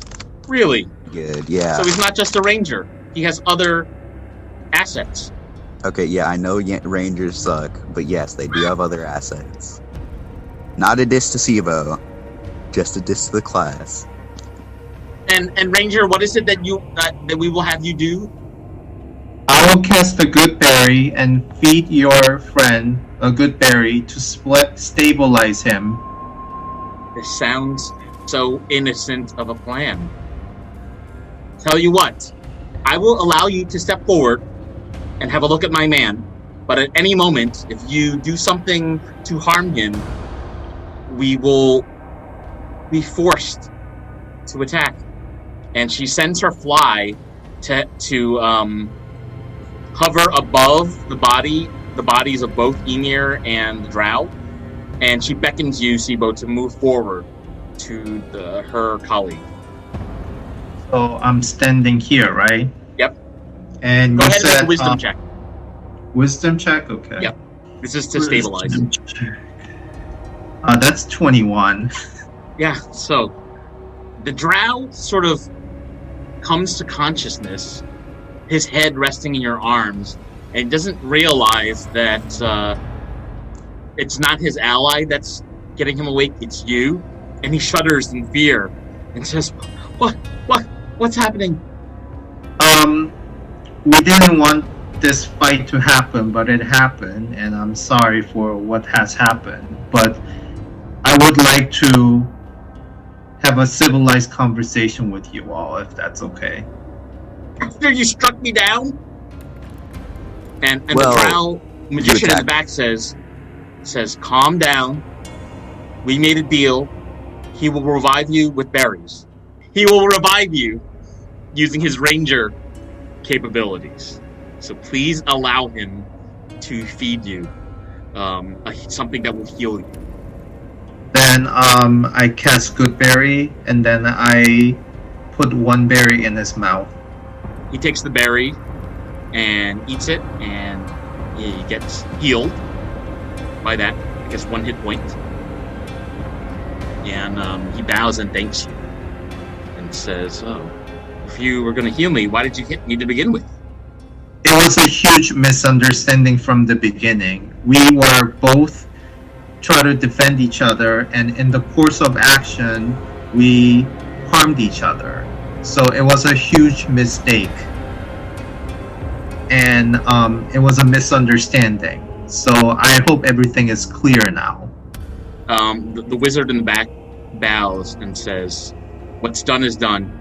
We will tend to him now. You can take your Goliath friend and go." Okay, before we go, can you answer a couple questions before we leave? Okay, Yes. so, Yeah, Rat Temple, where is it? It's downstairs, obviously. Can you show us the way? No, I have a friend to tend to, I'm afraid. Wait, is it past the gate? Yeah, you need the key to get in there. We haven't found it yet, but we're working on it. Yeah. Okay, well, we're gonna go find the key too. Well, you might not. And So Steve-O is going to step up and ask, what is your reason to try to get in the Red Temple? To learn. Learn what? To learn the way of the rat. So you're looking for apprenticeship? Something of that nature. It's a set of skills that my men typically don't engage in. And she bows and says, "Allow me to introduce myself. My name is Janandra. And that there man that you've healed, his name is Respin." And Respin nods his head at you, Sibo. Janandra continues and says, "The rat master, Cordata, she begs for sacrifices, and we are drow. We will be able to find another if it's not the body of your colleague here. But Cordata is known to teach special skills, especially for monks, to learn a special fighting style called the Way of the Rat." And as I hear this, I look at Bat for his facial expression. I'm wearing a mask, so none. What about your bodily, reaction? I'm wearing a very large cloak. Wasabi, however, is kind of like... Wasabi seems to be smiling every time the word rat is spoken by the drow. So, Sibo is gonna say, that's very interesting. It seems like we have a common goal here. Would you say not? She nods and says, "Perhaps." Is it okay if we join you in this quest? No joining. This is not a quest. That is a team sport. Why We're not? here for information to benefit us. And if you want the information, you'll need to go down there yourselves and find the rat master. That's not our job. Okay. I was thinking we can perhaps help each other, but if that's the way how you think, I understand the differences. She snaps her finger and the giant fly disappears, by the way. She nods at you and says, information is power in this world. And if you want to be the first to get it, perhaps we have a rivalry that we are establishing here. Yeah, no, I don't want to fight you ever again. I don't want a rivalry. Yeah, being your rival sounds terrible. So what I suggest is you take your friend and drag him and take him home, so we don't take him and sacrifice him to the rat master below. We have decided to spare you today.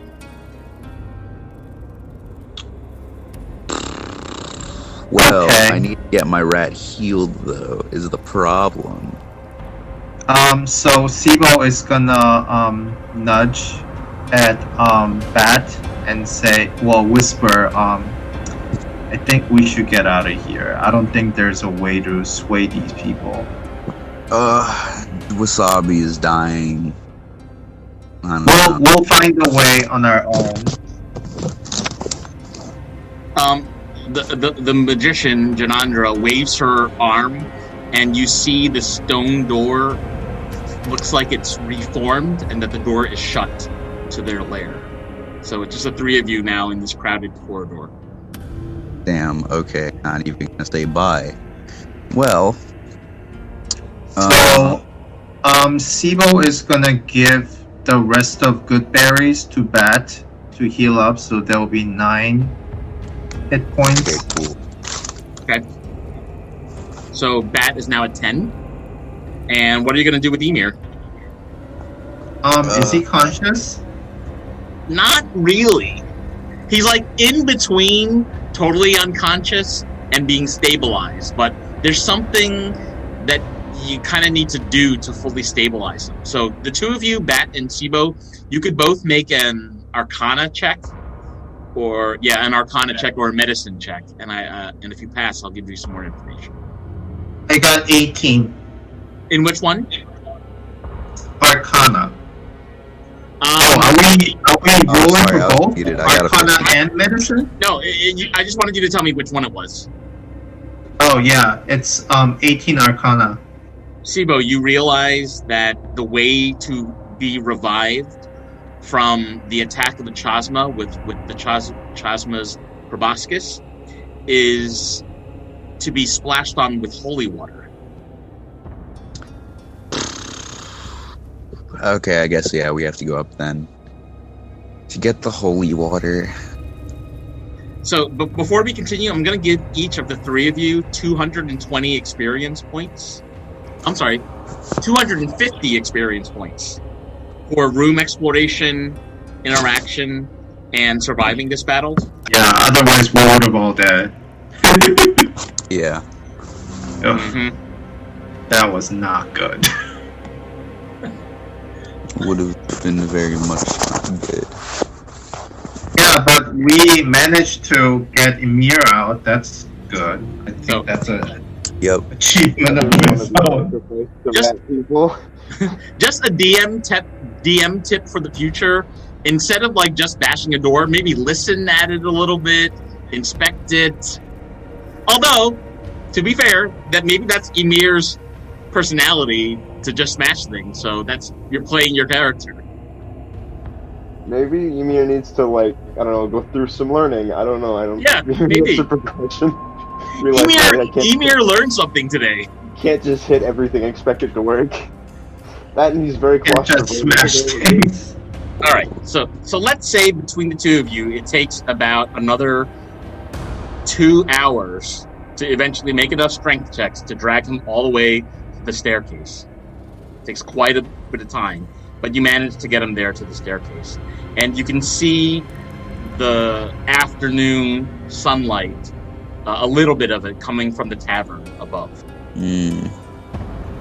So we're gonna knock on the door.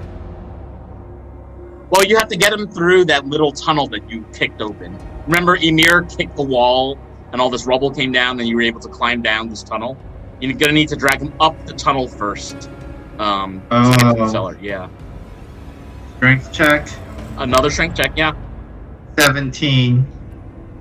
Okay, strength check. 6. 20, nat 20, nat 20. Plus All right. 2. So eventually you're able to get Emir's body back to the surface around 5 in the evening. It's really packed in the tavern. Almost all the tables are full with sailors recounting the day's stories. You see a bunch of the workers and the barkeep busily serving customers. Aurora walks up and says, "So, I thought you had nearly died down there. I'm so glad you made it back." And she kind of blushes at Bat in particular, and she says, "What happened to your friend?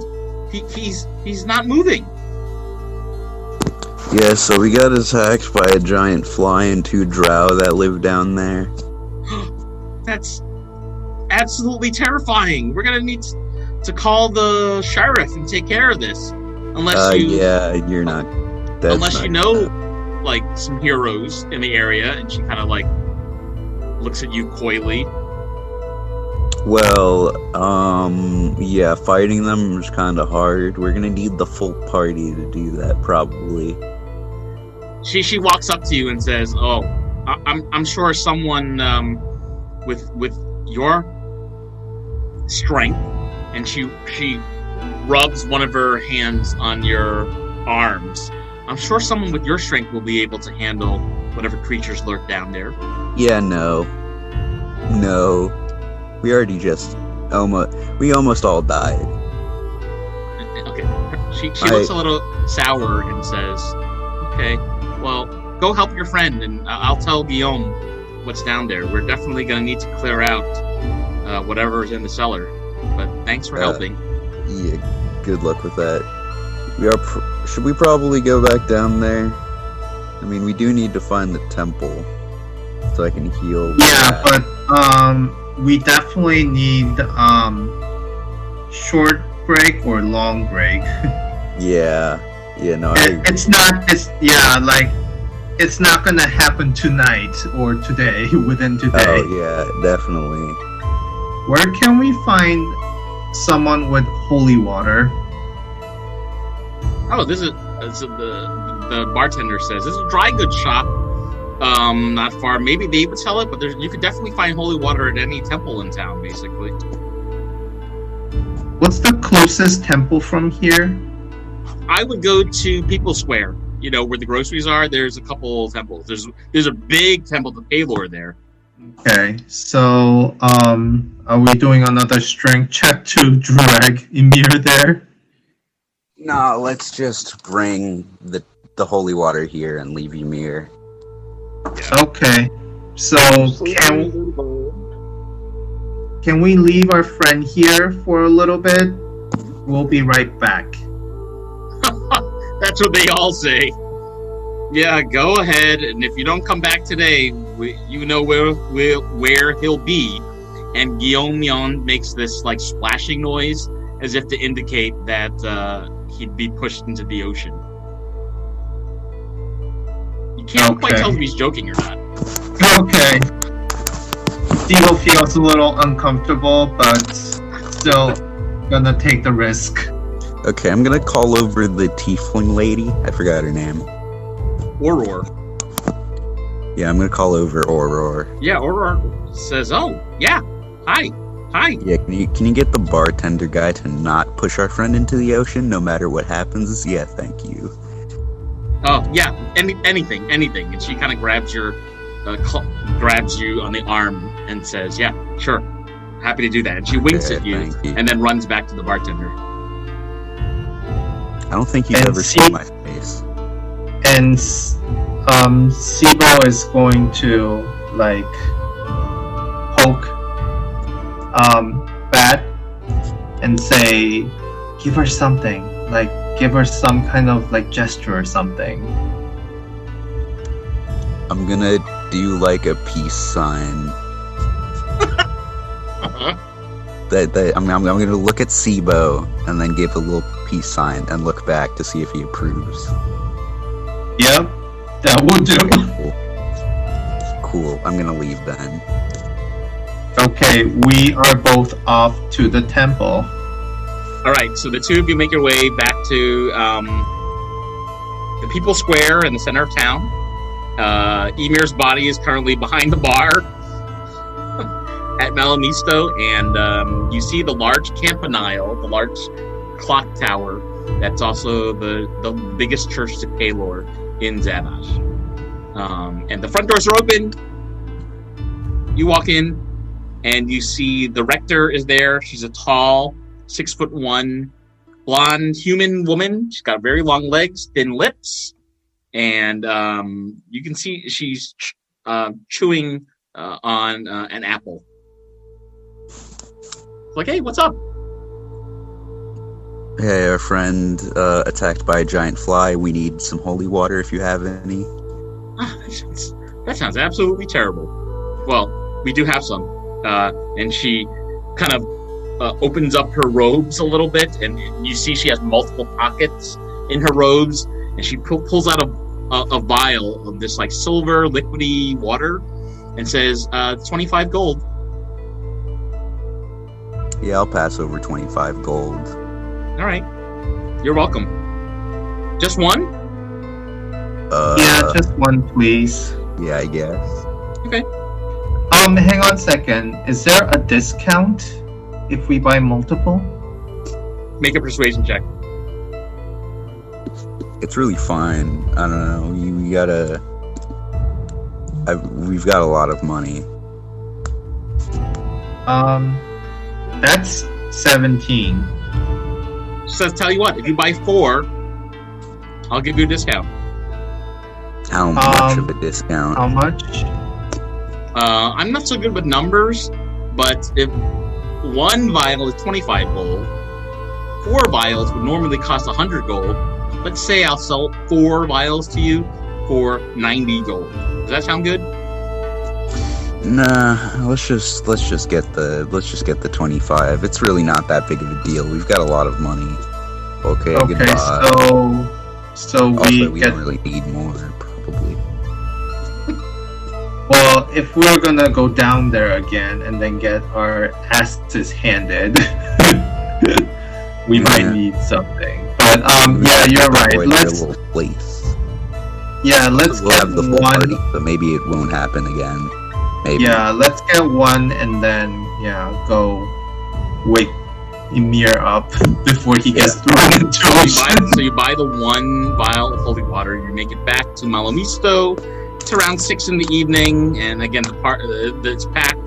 There's lots of dancing and singing, and you see a bard in the corner telling stories about the sea. You do see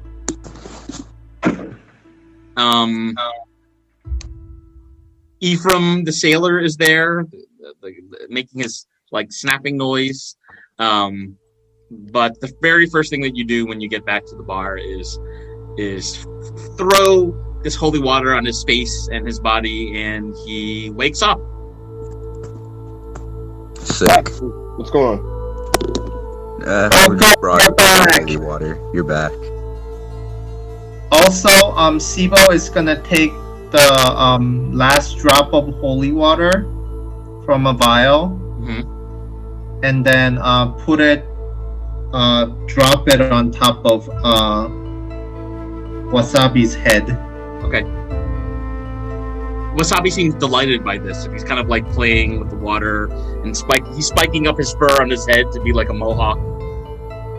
He seems to really like it. It doesn't make him feel any healthier, from what you can tell, but he seems to enjoy the feeling of the splashing. And Sibo smiles, thinking he's cute. Cool.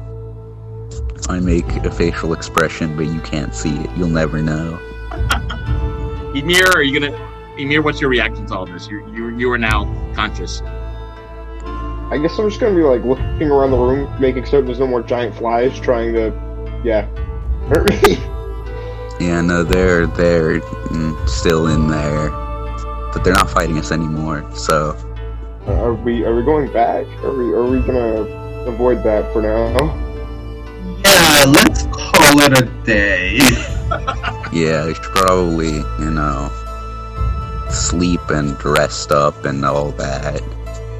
And we do see that Wasabi is doing slightly better than before.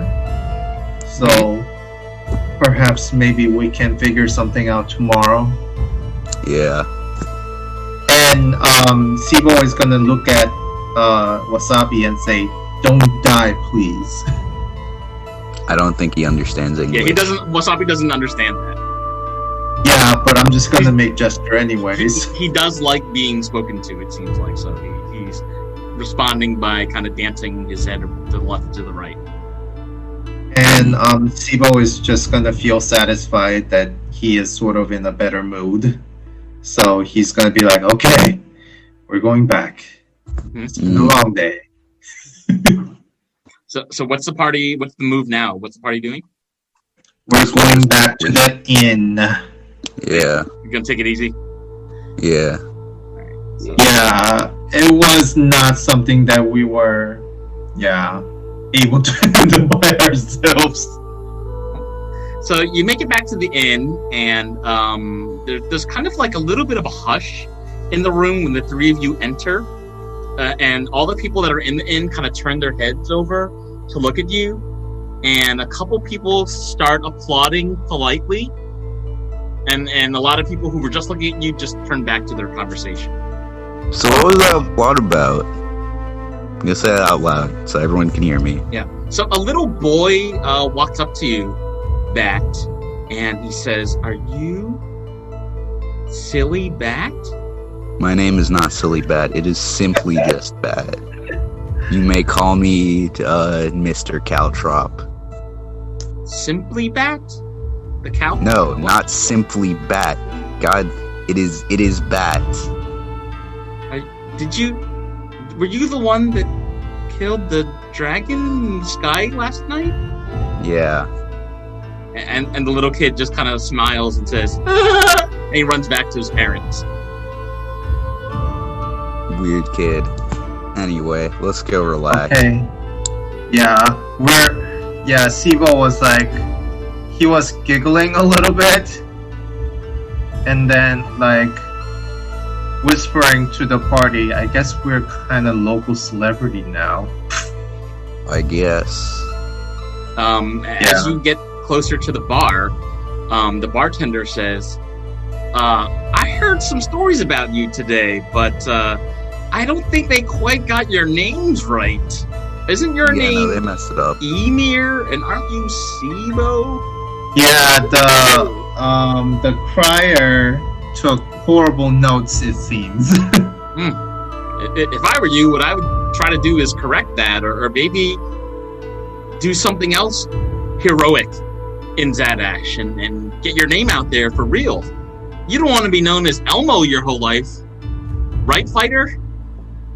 He looks at They Emir. don't know their name anyway. And you don't want to be known as Bebo your whole life, isn't that right, Ranger? And he looks at Sibo. Bebo isn't that bad, but sure, maybe we can find a way to make our names known in this town. Yeah. And he shrugs and says, "I don't see your elf friend has returned today, but is your party's name really the Sillies?" It's kind of a strange name. Our party name is in limbo, and I don't know if we've decided one, but our elf Silrin keeps saying Silrin and the Sillies because reasons, and yeah. And Sibo just kind of giggles and says, "Yeah, we have a silly friend in our party who loves do silly stuff, and it was just a whole mishmash of silly things." Mm-hmm. Well, if there's anybody in town that will help you get a name, it could be the Bards. Thompson and Wilson will be playing here tomorrow night. You can talk to them, and they'll be sure to tell you some funny stories and help you come up with a name. Yeah, Wait, maybe. Thompson and Wilson, they're some of the most famous bards in this part of Virlinia. Oh, okay. Maybe. Yeah. They played a song here last week about Bob the talking bear, something about Vineshade Firth, and a bard who was attacking people with oozes. What crazy stories! Something is gonna trigger my friend here. I don't know a thing about smiling bears, but that ooze makes me incredibly angry. Yeah, so Garmo, the bartender, is sort of like, Well, bards, when they sing their songs, aren't always telling facts. Sometimes they're just heroic legends. I mean, that's not a heroic legend. That happened like a week ago. To who? Like not even that long to us. Get out of here. Really? That was you? Yes, we fought a man with slimes. Mr. Hamilton. Yes. Alexander. Yes. Mr. Hamilton is sometimes shouting weird things in 5 Well Square about people that he doesn't like. I wonder if he's been talking about you lately. Wait, he just hangs out in this town. Every now and again when he comes through, yeah. I think this might be a good time to Sibo's jump in. gonna be like, okay, like he's like making a gesture, like kind of shaking his head and be like, mentally noted. Might be He's a like- good time to jump him. Yeah, Sibo is kind of like, like making a like scheme kind of face, but also realizes how tired he is. Yeah. Well, listen, sillies. How about a beer on the house for all three of you? I don't know where the rest of your friends are, but you've definitely earned that and probably more if you are destined to help the city of Zadash. So, on the house, and he pours a beer from the tap of a keg and drops the mugs on the table for each of you. I'm going to Thanks, Armo. Cheers. grab the beer and shove it into my cloak where it should never be cloak. seen again. Okay, and Emir, I'll what are you drink it doing? later. I guess, just tip the beer up. Just chug it. And Garmo also cheers with you. He's not drinking, but he does raise a glass and he does a cheers with you. And you are noticed some more polite applause from other people in the tavern. Sibo's gonna be like, thank you, we're off now, thank you, see you tomorrow. Sibo, from the corner of your eye, you can see a young woman, human. She's about 19 or 20, and you can see she's blushing, and she's whispering to her female friend, "I can't believe that's Bibo the wizard. I saw him in person." His name is Bibo. Can't believe it. And Sibo is going to blow kisses at the crowd and go upstairs. The ladies in particular erupt in coos when you blow kisses at the crowd, and a lot of them are just kind of like giggling and talking to one another about. You can hear them say words like "cute" and "mustache." Yep, and then we're back in our room, the dormitory. And Sibo is going to sit down and be like, ugh, what a day. And look at Emir. Is Emir reacting anything? I'm just glad to be out of the, I don't know, away from prying eyes. Just kind of glad to sit down and relax. More giant people throwing magic missiles at me. Emir, you do notice that several people that are also in the dorm room are kind of looking you up and down, kind of giving you flirtatious looks. Whoever said earlier that it seems like you're becoming celebrities, you're definitely feeling the effects of that right now. I look to the rest of the party. It doesn't take much to get famous around here, does it? I mean, we almost did die multiple times to become famous. So, I mean, it kind of took a bit. To be fair, I feel like I do that like multiple times every fight. Yeah, no, that's true. But somehow we pull it through. I gotta say. Yep. Well, Sibo is gonna tap Emir's calf, I guess, and say, "Well, I'm glad you're here with us today, because otherwise you could have been either a sacrifice to the Rat Master or, another bait to the ocean." Yeah, I'm glad I didn't get sacrificed to anyone or pushed into the water while sleeping. Like, neither sounds particularly great.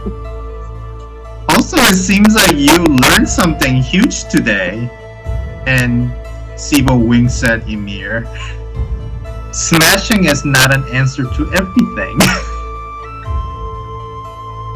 I'm not gonna take that out of context later. Speaking of which, one of the other residents of the dormitory, this female elven fighter, walks up to you. Emir and says,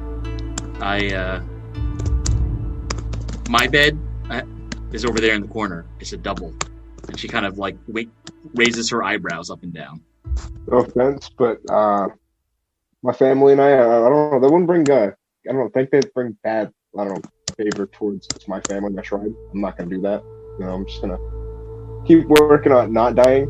How about that? Oh, no. I mean, I'm not here to harm you in any way. I just, was thinking maybe we'd have a good time tonight. You don't understand. This is like a dishonor thing for me. No, go away. She looks offended and disappointed, and she leaves the room and says, I guess the beer is calling anyway. I wasn't that interested after all. And she disappears. I'll make like a shooing motion, just like get out of here. Yeah, she left and went to the bar, it looks like. Okay, so I think we're taking a long rest. Yeah, let's long rest. Well, I'm gonna shower too.